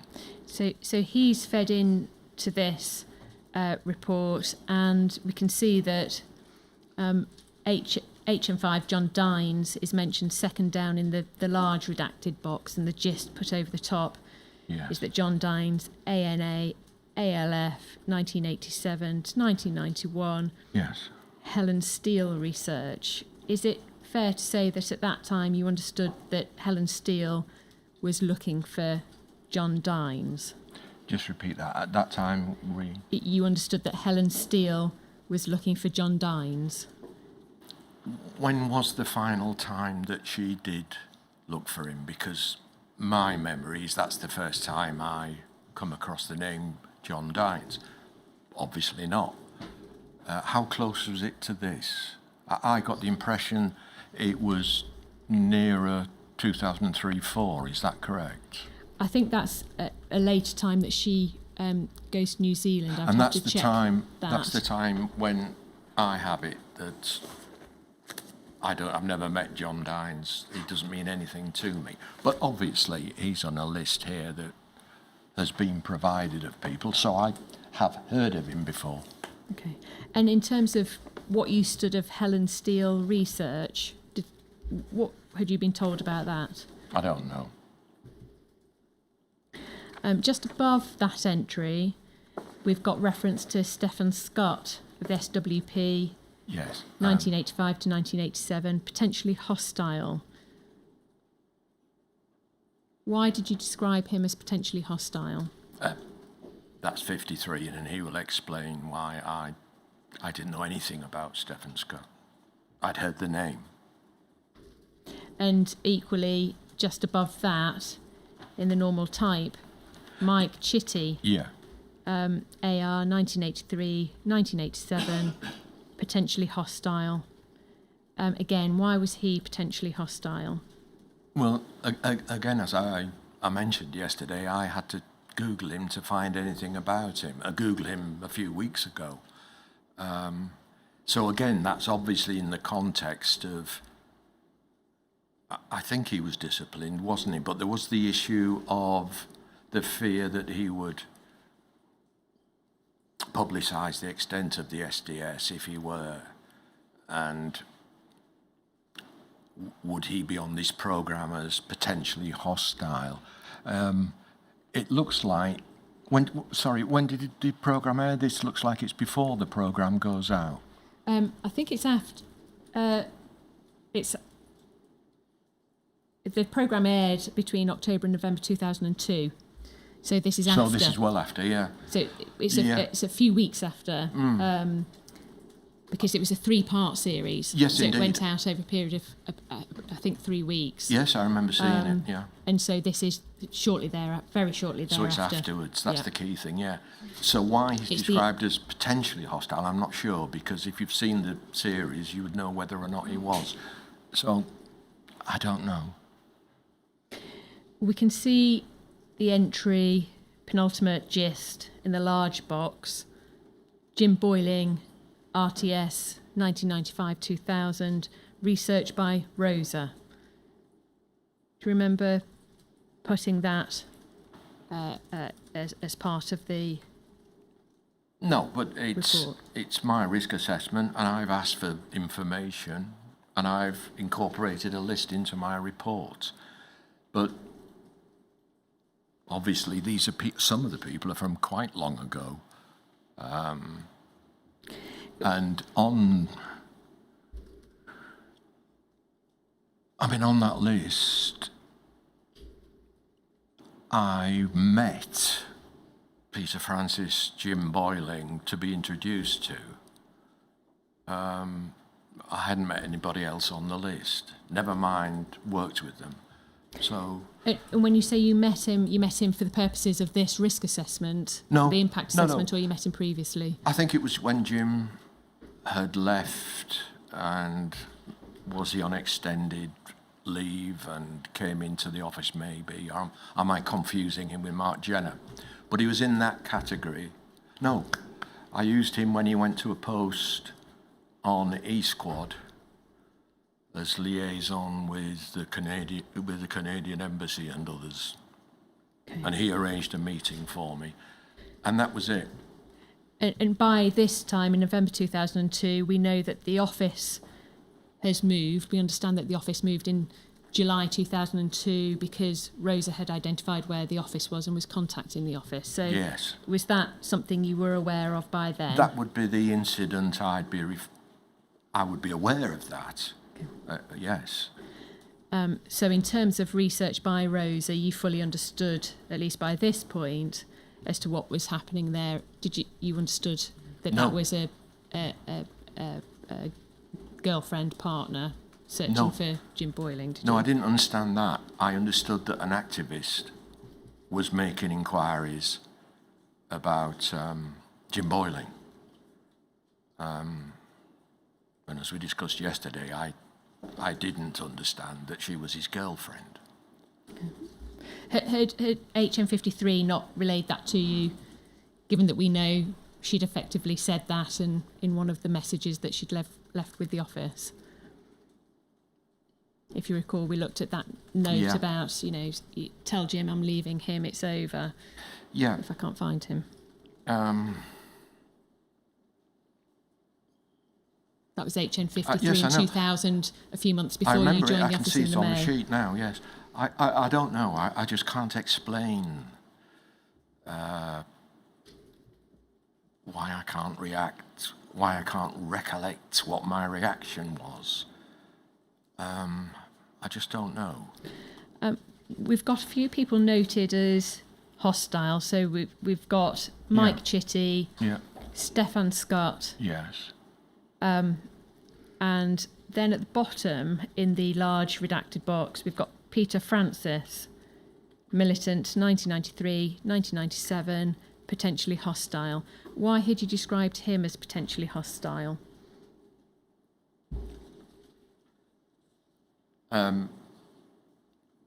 Again, presumably that's on the list because Peter, I think by that time, had he finished his suit against the Met? I think he had. And that had been settled. And so it was reasonable to assume that he might want to go further and appear in that programme. But it's potentially hostile, so it's a list that's been compiled as if it's forward-looking, but then put into an ex-post report. So, yes, I can't. I think, again, it's just a clerical thing. So it's likely that it's because of the litigation that he was seen as a potential threat to the SDS at that point. Yes, the why potential is there. I think it must be an old list or something. And in terms of those people being identified as potentially hostile, and this is a threat to the SDS as it was in November 2002, Yes. of which you were managing it, head Yes. of the SDS, did you make further inquiries in relation to these individuals who were a potential threat to your SDS unit? No. Why was that? Wouldn't it be seen as likely that you would want to know exactly who these people are and why they were a threat? No. It's SDS history, and the point of this threat assessment is closely defined.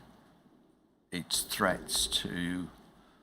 an impact assessment on individuals who are serving in or have served in. My concern at that time was visiting the families of the present UCs who were not at all pleased. Who were not at all, sorry. At all pleased. And asked your question, did I have any part in it? So no is the answer to your question. In terms of those that have been identified as being researched, so we've got Jim Boyling, research by Rosa. We've got John Dines, Helen Steele research. We've also got in the middle of that large redacted box the just Mark Jenner, RA, AFA, 94 to 2000 research. And you understood it at that point that the research was by the woman we are identifying as Alison. Is that what you meant by research? No, and again, I didn't actually write the words research. So when they're presented to me, it's people who had activists chasing them. I'm not sure that I paid a lot of attention to it. Is it fair to say that this was a big issue at the time when True Spies aired? There was a lot of upset caused within Special Branch, Yes. and in particular by the undercover officers who were still live Yes. at the time. Yes, it is. And by that I mean on deployment. But also there was then a considerable amount of work done in relation to contacting past UCOs like Boyling Yes. and Jenner, Yes. to establish what they needed from the SDS in Yes. terms of any support. Yes. It must be, mustn't it, that you understood at that time what was happening in relation to these UCOs, given your responsibility towards them as the head of the SDS at the time. I had no contact with previous officers. I had the contact with the current field. I remember Colin Black give a briefing to enough people to fill a 300-person briefing room as to what was going on, mentioning the fact that Mike Dell's not here today because of what I was actually doing precisely on that, in seeing the current field, who were obviously not at the briefing. And I'd also been engaged with Peter Taylor to try and get some redactions from the programme beforehand, but the MPS had not reserved editorial rights over it, so it was difficult. Is it more likely that by this time in 2002, it was clear that there were a number of officers who had partners looking for them?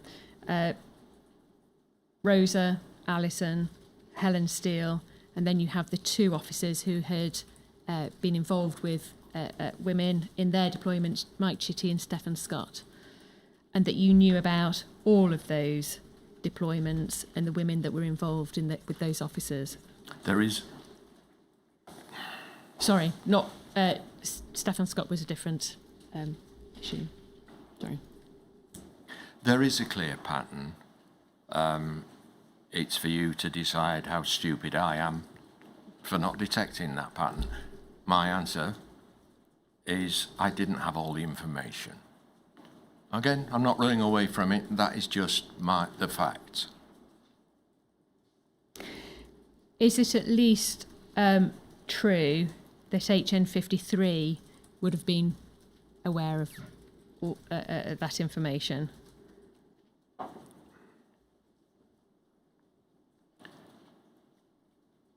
I can't speak as to 53's disposition when each of these cases come off. And that is not to say no. I just can't speak.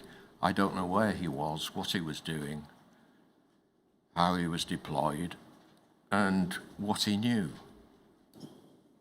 So, I dearly wish that I knew then what I know now. Can we have a look, please, at MPS 0738090? Sorry, no,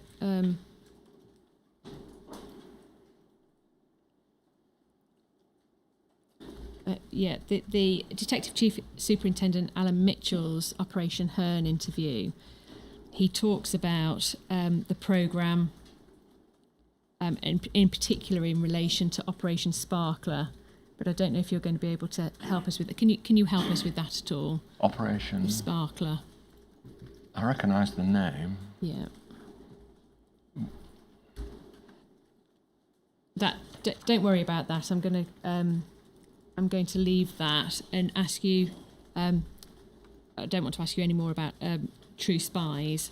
I would like to ask you, please, about Muscat, Operation Muscat. Does that ring any bells? Yes, it does. Just remind me, was that the covert housing thing? That's in relation to Helen Steele and her search for New Zealand. John Dines. Yes, yeah. In terms of HN53 and his involvement in that operation, is it fair to say that a lot of his time was taken up by his involvement?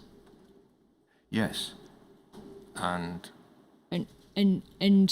sharing an office with HN53, were you equally involved in at least some discussion around what was happening with Operation Muscat? I didn't share an office with him. We had separate offices, but obviously, I take your point. We were working together. The issue came up that an activist was trying to locate John Dines, and it was appropriate that 53 who knew him should deal with it. And it was not a good idea for me, with no background knowledge to any of the case, to be, well, out of the UK for some time. When somebody has to run the SDS. Can you remind me just what the timescale was of this particular instance, just to get context? Again, this is around the same time, so it's 2002. Right. There's a particular document, MPS 0011352,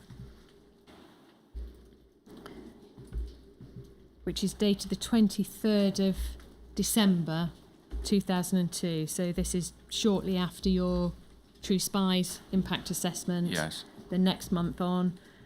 Could I just ask, do you have documentation? Is the Helen Steele inquiry coming out of the back of the True Spies then?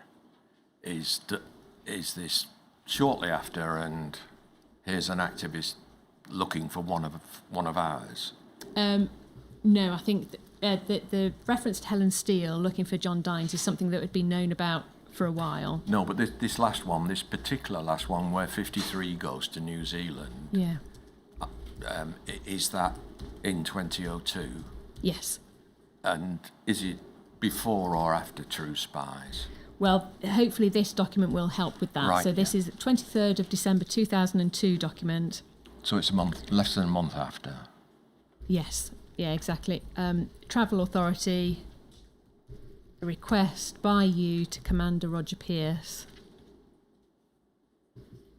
And this, as you rightly say, is seen as a threat to a former SDS officer, HN5 John Dines, and the current need to relocate him and his family from New Zealand to Australia. Yes. So he'd been in New Zealand for some time. Yes. Helen Steele had been looking for him for some time by now, but this is in particular a request for HN53 to go out to see him.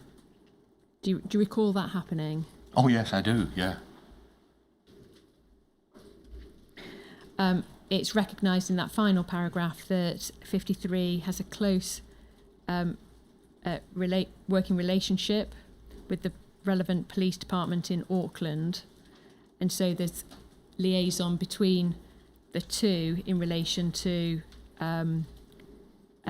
the search that Helen Steele was making for John Dines, and by this time I think she'd already been out to New Zealand looking for him and making inquiries. Yes. And 53 has written this because that's his font style and how I sign my signature. But I've obviously signed it. Yeah. And I can remember, I had no idea who John Dines was. And 53 knew him. And that was the top and bottom of it. And I'm not ducking, and I'll take further questions, obviously. I mean, I'll answer further questions. There must have been some discussion around what on earth was going on. We've got somebody going to the other side of the world to go and see a former officer. What had he told you about the need for that trip? Well, that's why I asked about the timing. It's 3 weeks after True Spies, and it's an activist looking for one of the people who had appeared on True Spies, and that's how I understood it. And as 53 was a long-standing friend of his and worked with him, it's obviously appropriate he deal with it. It certainly wouldn't have been appropriate for me to go out there, because I would have had to establish a relationship with Dines for a start.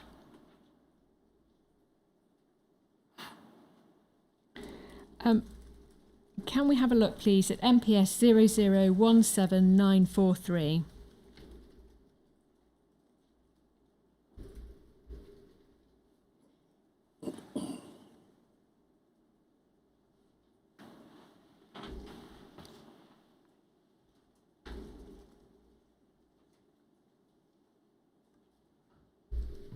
Okay, so she hadn't been to New Zealand before.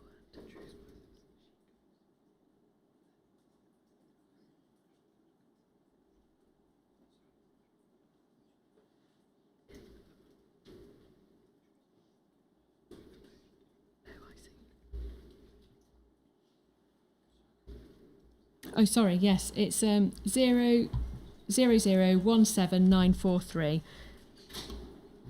In terms of clarification, I think Helen Steele had not been to New Zealand before the airing of True Spies. Right. It was True Spies that potentially gave the link to New Zealand for her to fly out there. Right. Yes. Sorry, so Muscat does flow from the True Spies From the True documentary. Spies, right? Yeah.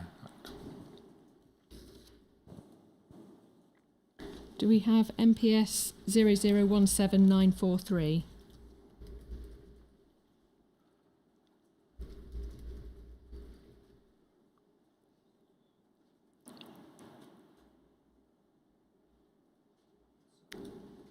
If we don't have that, can I have MPS 0077318, please?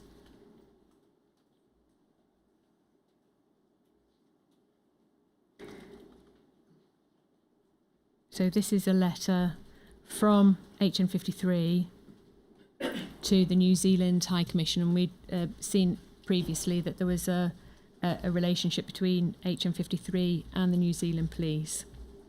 Yes.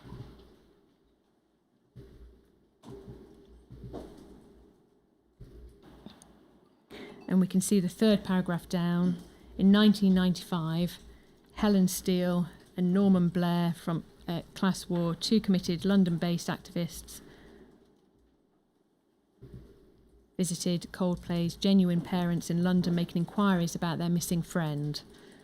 Both parents were shown a photograph of Coldplay that's referenced to John Dines, and it was made clear to them that the activists knew that the photograph was of their son, and protective measures were put in place in the UK, and liaison was established between this office, between Bob Lambert at the time, and police in New Zealand.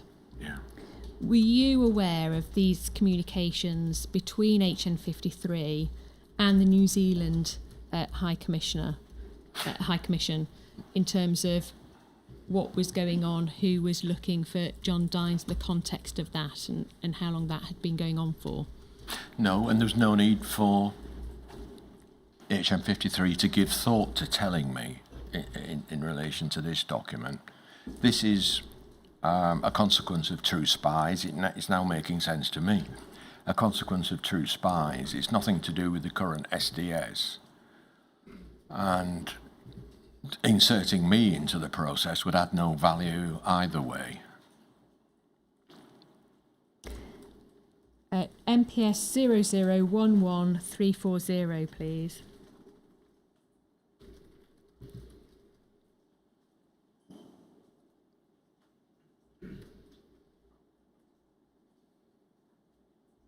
So this is looking back at Helen Steele's research from 91 to 98. Yeah. and we can see here in relation to her trip and further investigations in Auckland in relation to some of John Dines' real family members. Yeah.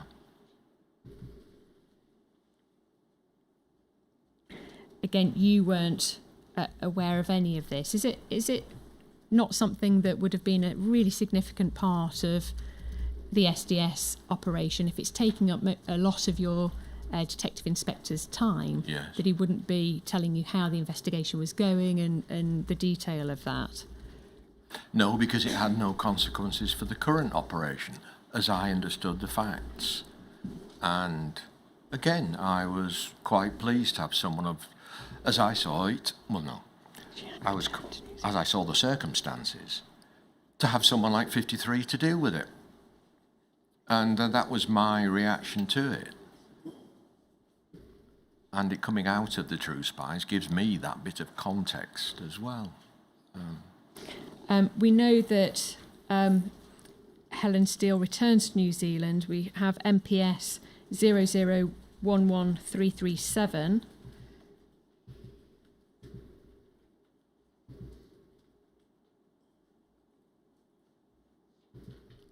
Which is a report dated the 18th of December 2002.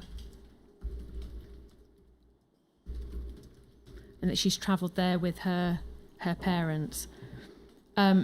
Significant reporting on her. Given that's a file note, an SDS file note, would you have seen this? Would you have read it? No, because it'd be Operation Muscat, which wouldn't have been any interest to me. And the chronology is set out at MPS 0720851.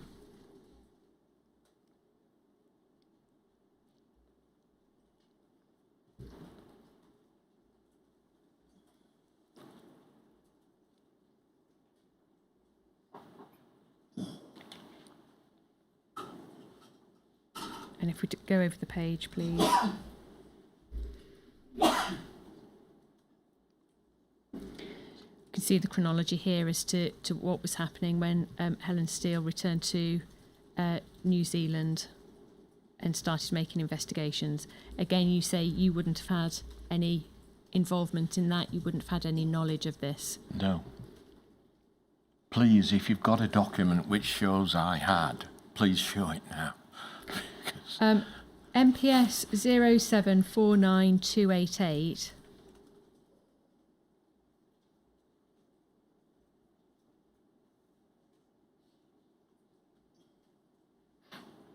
Is not particularly helpful, but it does show us the date. It's the 14th of September 2004.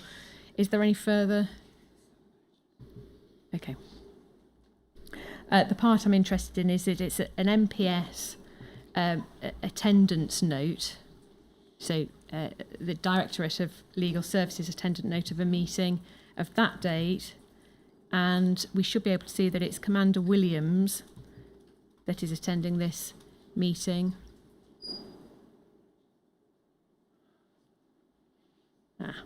If we go back to the few words that are part of this document.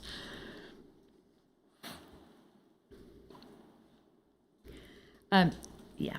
Okay, so what we can deduce from the very small amount of this document that's still left in open, somebody asked whether there was a sexual relationship between, that's known, HB is John Dines and HS Helen Steele. Right.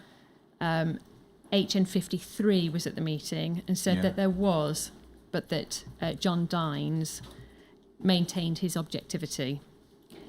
JW, which was Janet Williams, Commander Janet Williams, said that such a relationship would not have been disapproved of then, although it is now. Yes. Were you aware of this meeting taking place in September 2004 with the DLS starting to investigate what was going on? No. In terms of Helen Steele and John Dines' relationship? What we can see is that your detective inspector, who you managed, knew that there was a sexual relationship there, and also your senior officer, Commander Janet Williams, knew that there had been a sexual relationship. Is it plausible that those two people knew of this sexual relationship between one of the ex-undercover police officers and a woman that was still searching for him, potentially of real threat to the SD? Sorry.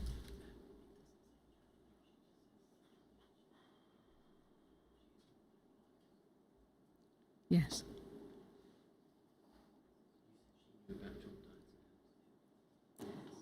Oh, so you're okay. I think there's an interpretation of this document that Janet Williams was not part of that meeting. No, you said that she knew about Diane's saying such a relationship. Yes, I think perhaps I'm wrongly inferring the fact that because it was discussed and asked whether a sexual relationship between them, there had been a sexual relationship between them, and then HM53 said that there was. Isn't Janet Williams then? She has that. She finds out about it then. Yes. Yeah. You were saying she knew about it.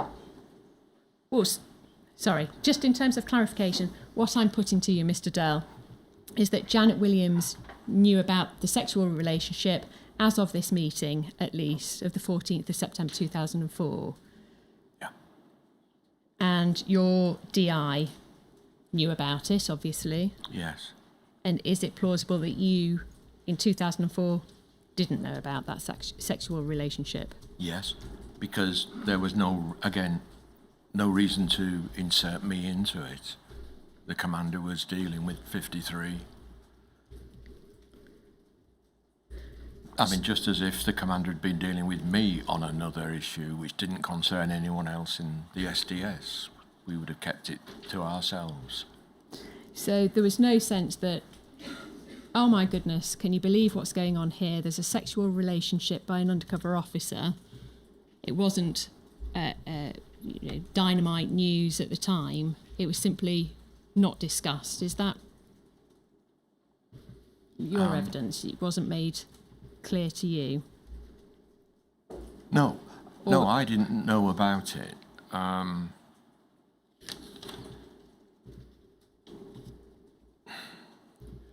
And we are talking about a relationship which ended, was it 1995?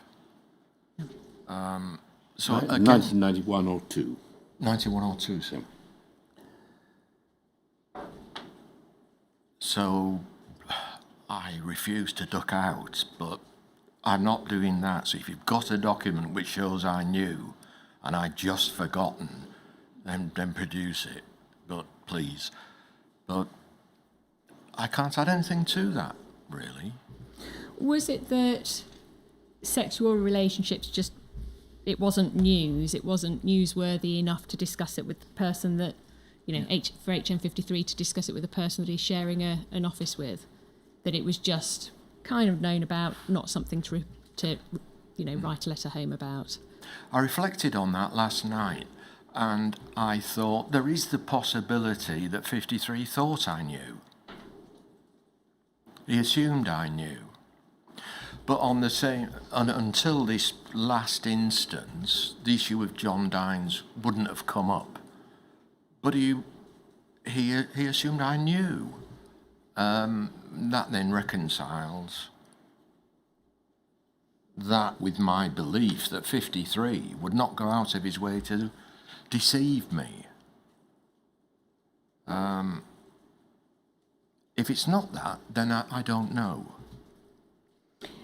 Can we have, please, MPS 0011371?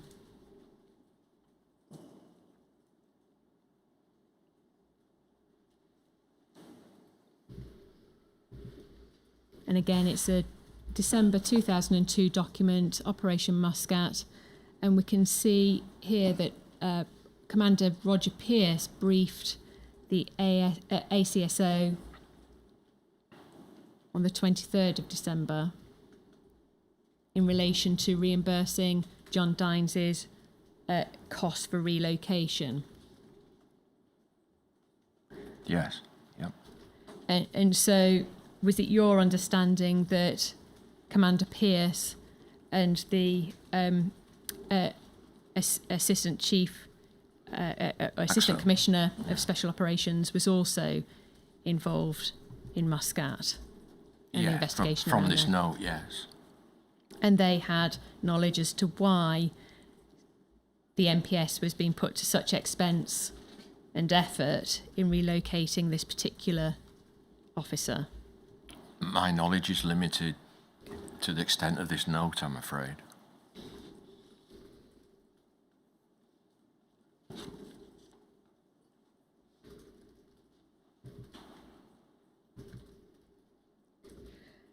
I'd like to move on now to HN43 Peter Francis. Yes. And in terms of what you knew about the litigation between Officer A and Officer B against the MPS, can you recall what you knew at the time in terms of that litigation, which was ongoing, I think, in 2002? When did it conclude? Just so again I can have context, please. I'm not too sure of exactly when the settlement was. I can find the date for you if that would be helpful. No matter. Yes, I was aware of that litigation going on, and I think I'd been aware of it, if it fits with the timescale, before I joined the SDS, if that fits with the timescale. I think I did know of it because preparing to come on to the SDS, I had identified that there were obviously great undercurrents about the welfare provision, and therefore I should turn my attention to that. That was the extent of it, but I was obviously aware that Peter and Officer A were engaged in this. I've been passed a note. It's settled in January 2006. Oh, Right. June 2006. So if it's that gone helps. right through my tenure. So it was Yes. ongoing, fairly Yes. significant litigation against Yes. the Met, and I think your evidence is welfare was high up on the agenda because of Yes. that reason. Is that right? Yes, and that was the extent of my knowledge. Was I aware of the twists and turns in the litigation as it proceeded? No.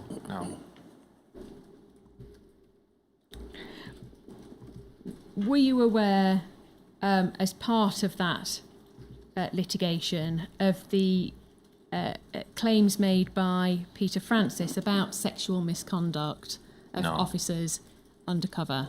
No. My only knowledge of it was limited to the lack of welfare provision or dissatisfaction with it. And of course, I couldn't judge whether that was a founded allegation or not. I had no means to judge it. What kind of communication did you have from the wider MPS at all as to the detail of the litigation? Didn't and have. what, Sorry? and what the SDS needed to be mindful of in terms of ongoing welfare provision and the nature of the undercover operations? Didn't have any communication re the process of the litigation, nor any suggestions or guidance as to how we might mitigate some of the consequences thereafter. Is it right to say that you were aware of the litigation before you joined the SDS when you were part of Special Branch and I think Sea so, Squad? because it was the only issue that I knew about that the SDS was involved in, and I think I did, so that I gave time to, right, we'll take a look when I get there. And how widely known was it about the content of the litigation? Was it known that it was in relation to psychiatric injury that had been suffered by the two officers? Yeah, that was known. Was there any understanding or consideration as to the appropriateness of wider Special Branch and the wider Metropolitan Police being aware of the detail of those, the litigation brought by the officers, which anybody would understand would be quite personal Yes. detail. Yes. Well, no, because we weren't briefed, but these matters get out, and so people get a fraction of the story. But it was plain to everyone that Officers A and B was suing the Met for the psychiatric and psychological damage they suffered. And what was the general response to officers, particularly within Special Branch, and including up the chain? So, how did Commander Williams respond to any discussion about the litigation? I don't remember ever having discussed the matter with her, and I think I'm not even sure if she would have heard of it as commander, I suppose, but that's where she would have got it, because the issue was not a topic of constant conversation. It was widely known outside the branch, I think this was as well. I think we have one document that is in relation to a gold group meeting, so MPS 0749706.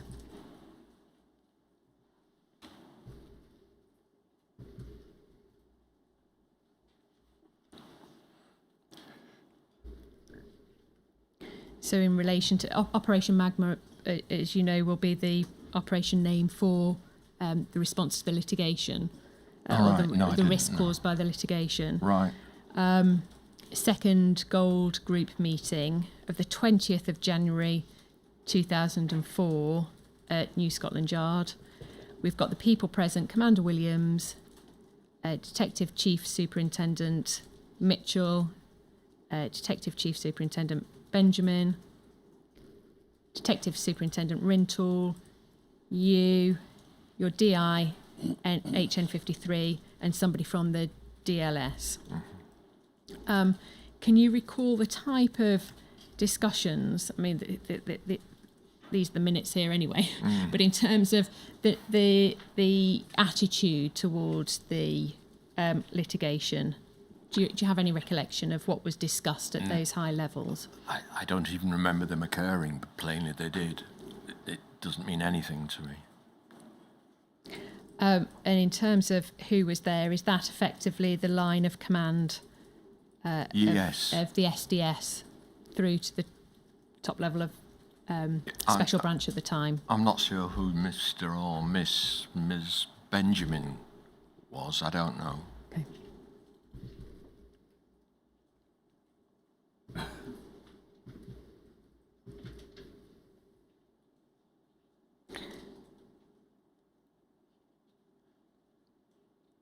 I mean, again, Superintendent Rintoul would have no knowledge of the events.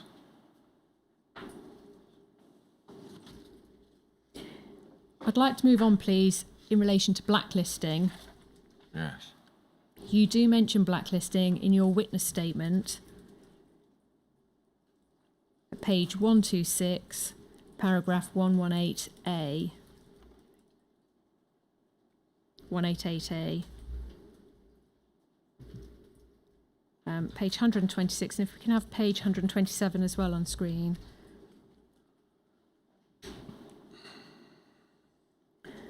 Oh, yes. Trade unions and trade union members. We know that Carlo Saracchi was reporting on trade unions during the course of his deployment. I'll give you a moment just to refresh your memory as to what you say in your witness statement.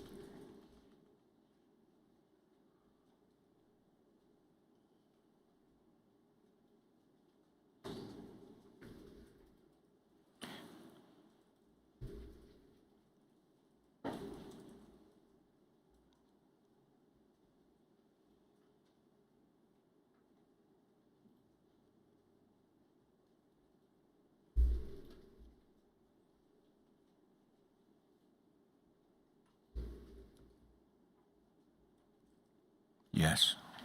But effectively, Carlo Saracchi is reporting on trade unions, and you set out, well, he's not reporting on the trade unions themselves, but rather the individuals. Yes. In relation to those individuals. Over the page onto paragraph 189A,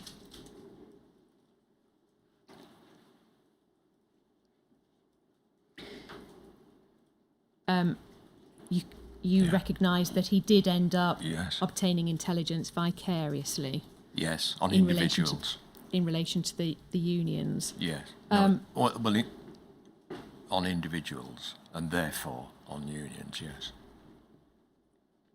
We know from a summary of HN 104's deployment, and that's at MPS 007 1194.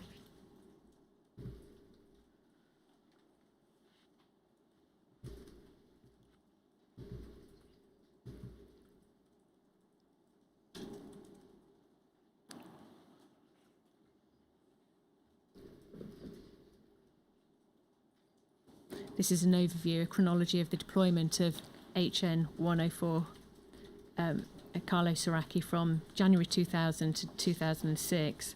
Yes. Go to page 8, please.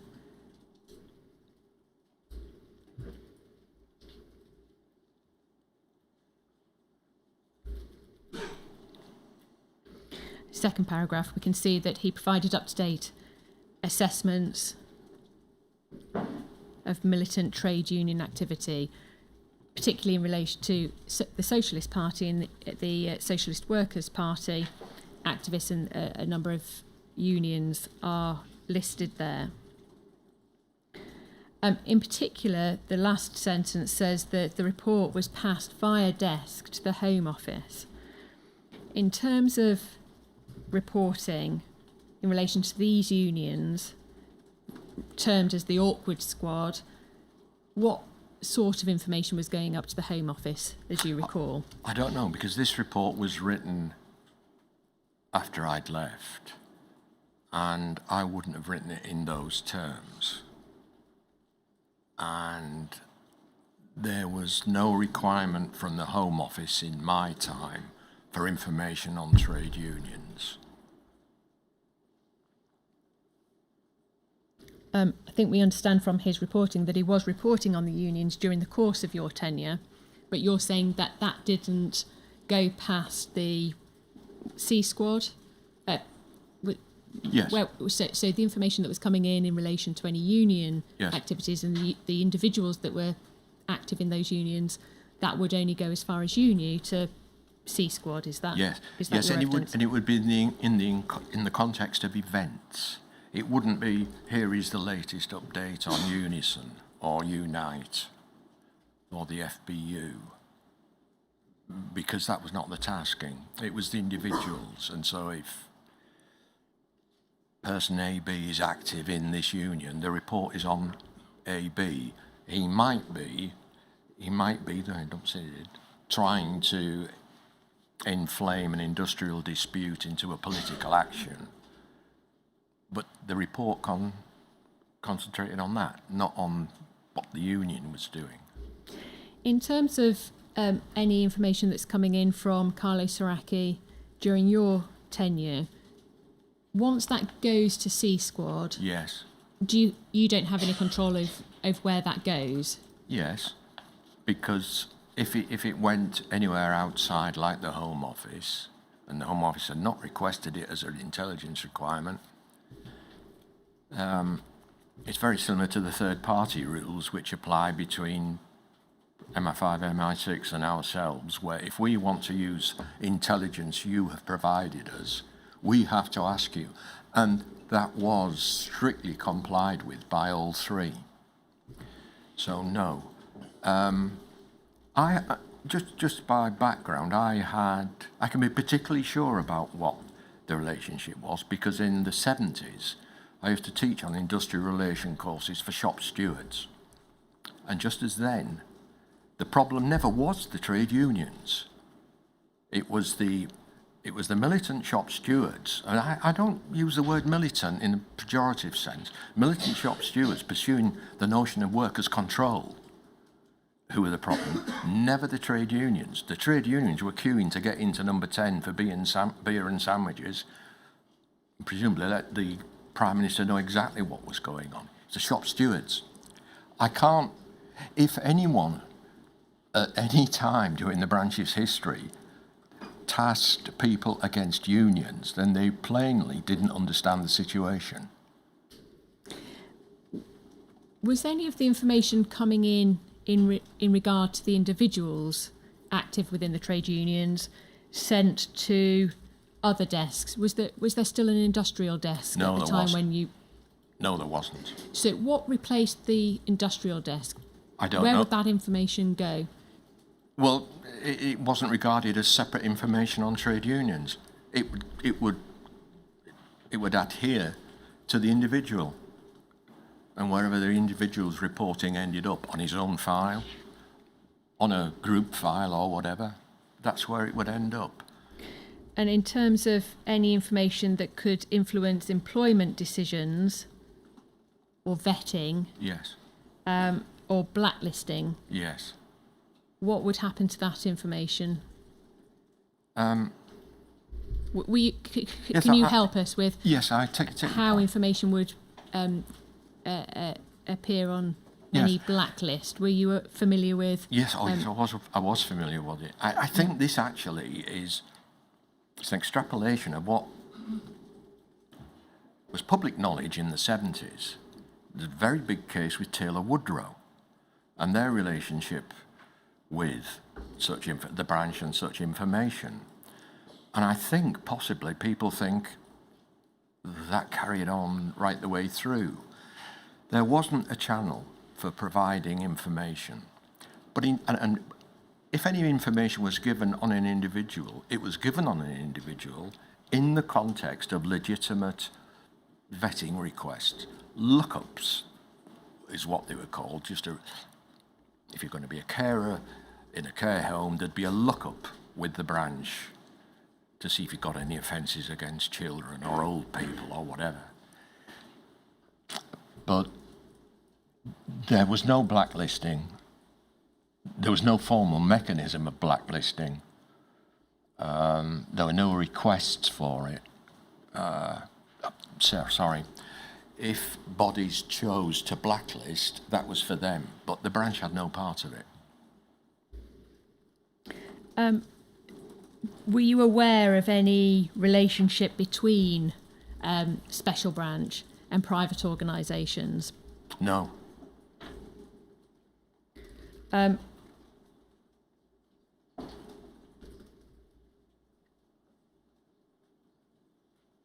In terms of the Economic League, was that something that you were familiar Yes. with? Yes. And was there any stream of information flow from the reports that you were receiving to the Economic League? No, I think that withered away anyway, and then we had the Consulting Association or something, which I've read. I had to read it because there was no link with us. These bodies are filling the gaps. They're fulfilling a market requirement, presumably, from people who wish to take action against people they didn't want to employ. In terms of the usefulness then of reporting on these individuals, what policing use did it have, or what use at all did it have to anybody beyond the SDS? In terms of, again, an entirely legitimate desire by some on the left to support and activity being carried out by individuals in an industrial dispute, say, with the aim being to support it for its own self, but I'm sure it would be to try and politicise them. Entirely legitimate. It's is it in pursuit of the ultimate of workers' control, or the more sort of Ralph Miliband idea of democratic workers' councils within a parliamentary democracy? I don't know, but I would have found that quite interesting to read about. But in terms of entryism, though, that's something that the Socialist Party weren't interested in by that time at all, were they? No, that had waned. But one union on that list is or was a classic. It was classic entryist in the sense that if you wanted to have more direct influence over workers, you would become a shop steward. But in the days when, for God's sake, they had such things as apprenticeship, that meant you had to serve a 5-year apprenticeship. And then you had to work your way up before you could become a shop steward. But if you joined the fire brigade, you'd get your 15 weeks basic training. You're a fully qualified firefighter, and you can then become a shop steward. Again, nothing nefarious about that. But if you were interested in politics, that's my way in. Entirely legitimate entryism, if you like. Can we have on screen, please, MPS 0042159? And this is in relation to HN3 and reporting in relation to companies that have, either manufacture or deal with arms.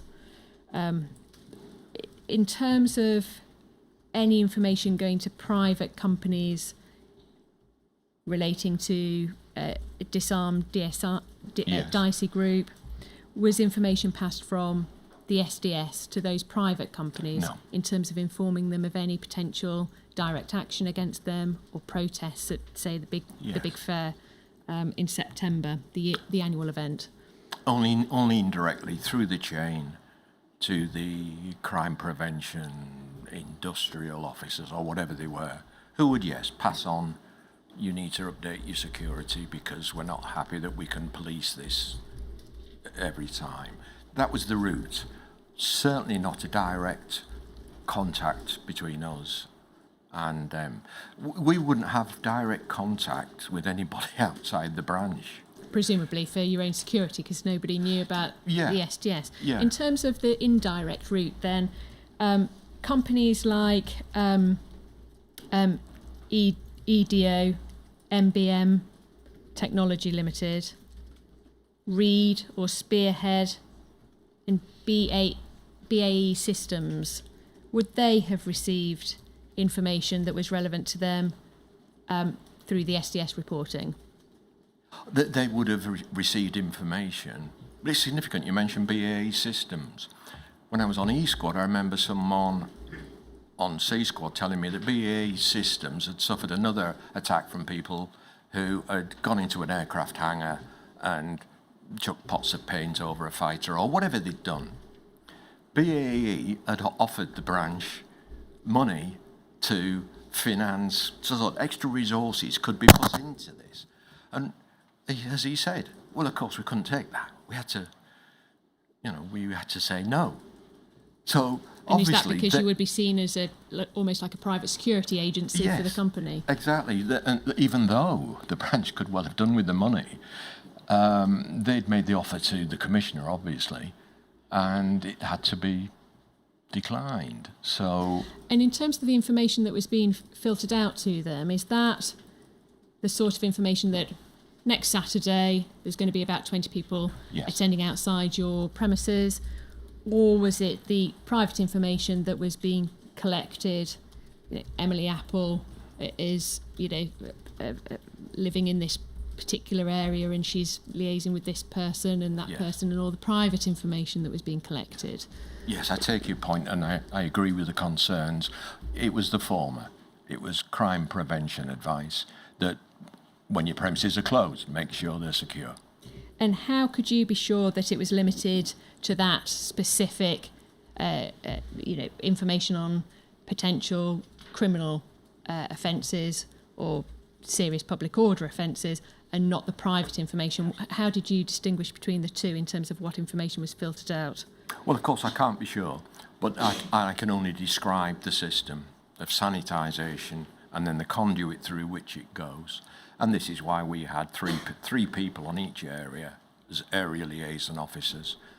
But if it was a commercial firm, then it would go up to whatever office it was in the yard for the crime prevention officers to go around there and engage in what they call target hardening.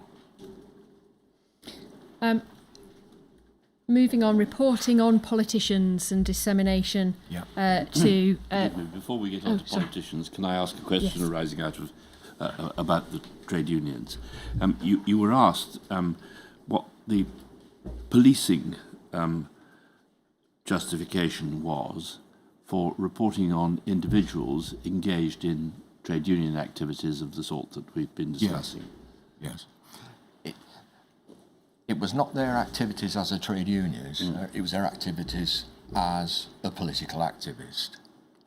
And if there was any suggestion that they were using their position as a trade union official or whatever, was that of any relevance to anyone, and did it assist in policing? What were their motives greater than being a politically motivated shop steward, or were they deliberately using the events in which a union was engaged, such as an industrial dispute, for their own political ends? I can understand the interest in that, Yes. but the policing justification for the Yes. interest in it is what I'm interested in. I think there is a reference in there in some evidence given about a dispute at Hackney Town Hall. Yes. And the concern there would be, again, from the uniform, do we need just to produce this, to police this as it appears? It's a picket of 6 people. Can we expect any more than that? Are there any activists going to come along and enhance the protest such that we need to deploy extra people? It's purely on that line.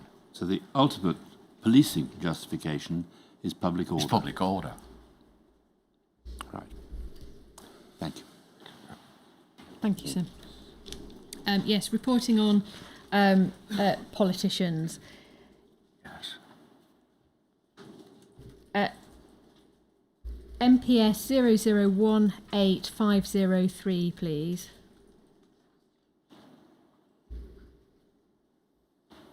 This is a report from Carlo Saracchi, dated the 6th of May 2003, in relation to the Socialist Party and George Galloway. And we can see that George Galloway is meeting with people within the Socialist Party to discuss potential future moves in recognition that he might be expelled from the Labour Party and what his next steps would be.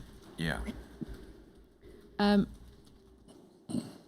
The general opinion, paragraph 1, the general opinion was that Galloway will stand as an independent candidate at the next elections. Yes. In terms of the intentions and the political strategy of an MP, Yes. what was the justification for reporting that? And essentially, where did that information go? Yes. Yeah. To do anything other would assume that they are outside the law, and to assume that parliamentary privilege extends beyond the chamber of the House of Commons and the committee rooms. The last photograph I saw of George Galloway was in February, in the Times, when he's flanked by 2 Hamas figures, one of whom had just been taken out by the Israelis. I think that photograph gives a shorter answer than I can give, but a shorter answer to the fact that, MP or not, he was of interest. And if I were to put it in a broader context, I would say I would be pleased to, had I been alive, to have received reporting on Constance Markovits, Oswald Mosley, MP for 7 years, Tom Dryberg, probable Russian spy, Jerry Adams, MP, Martin McGuinness, MP. So you see my point, that, I hope you see my point, sorry, that they have no immunity as Lord Denning said to the Attorney General, be ye never so high, the law is above you. When he refused to come to court in the Spycatcher case, get yourself here. I don't care whether you are the Attorney General. In terms of George Galloway and the list of public figures you mentioned there, they make no secrecy of their politics, though, and in terms of the information that is in the public domain in relation to those people, did it really require an undercover officer to be reporting on them, given what we know about the limits of reporting on members of Parliament? Given that we know about the limits? In terms of... What were those limits? Well, in terms of limits of reporting on members of Parliament and the dealings that they have with their constituents, did you understand that there were no boundaries at all in terms of any reporting on members of Parliament? No, there were no. Harold Wilson had tried to impose that, but he found he couldn't do it. Way back. And again, it's not a question of the individual discussion, it's a question of George Galloway is as much an activist as anyone else. And so the same justifications for targeting would apply to him as anyone else. And it's not being partial against George Galloway. It doesn't matter who the MP, Oswald Mosley on the right wing. And the instruction manual to all new recruits at the training school used to say that you will report any encounter you have, say, with a member of Parliament. And your Chief Superintendent will ensure a report goes to SB. They are no different to any other activist. MPS 00711153, please.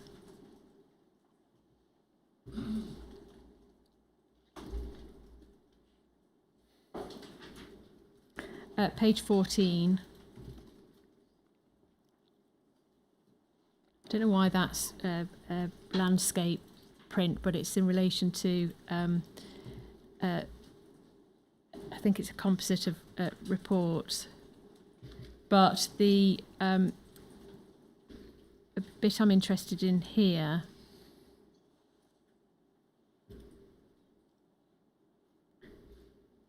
is in relation to general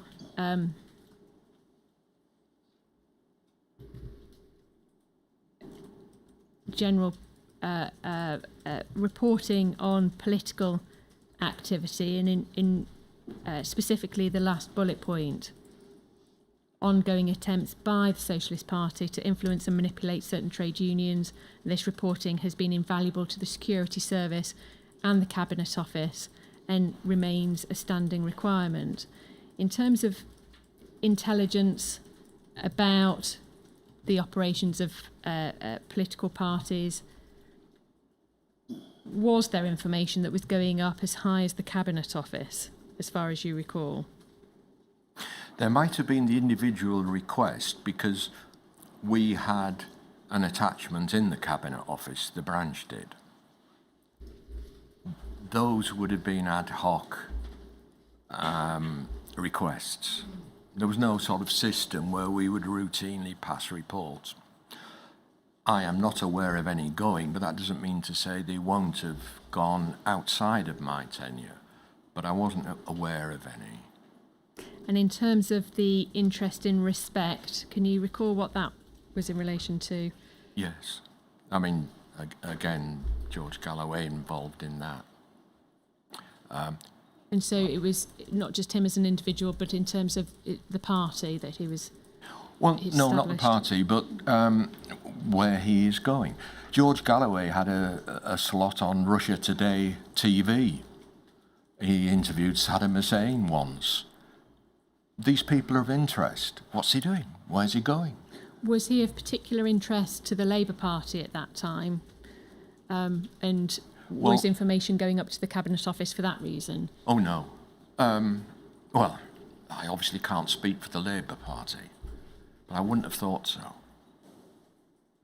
Or the government? The government. Specifically in the Cabinet Office? I can only speculate, and I'd say it would be very surprising if political requests of that nature were passed through official channels. If I were a politician making that request, I would do it quietly with a friend I knew in wherever.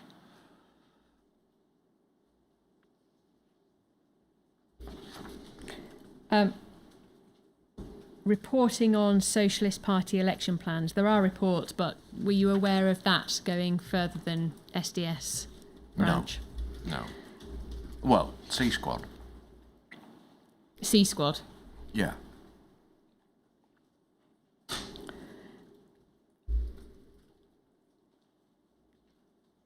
I ought to take you to this report, MPS 007. Same document as this. Page 5, please.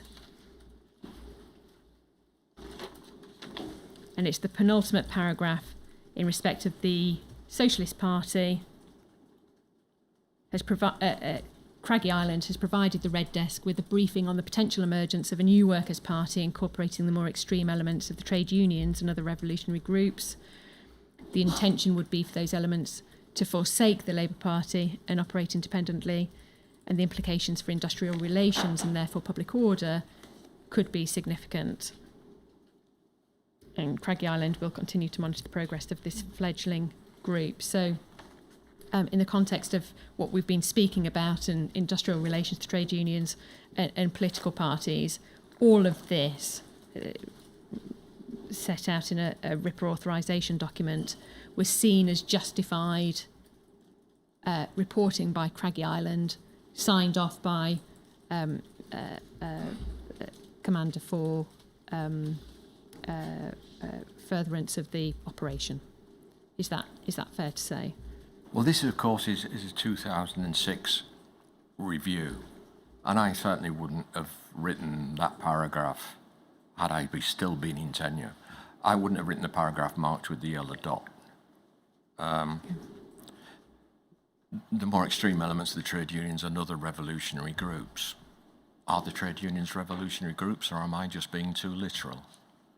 Either way, I wouldn't have written it like that. Was there any sense within the SDS that trade unions were a threat and were subversive? No. That view had been in the past, because that's why I didn't get into the branch when I was a PC. My association with the trade unions. I worked for the National Union of Mine Workers, and on educational courses in industrial relations. So I can see where that question's coming from, ma'am. But I know it had no validity during my tenure.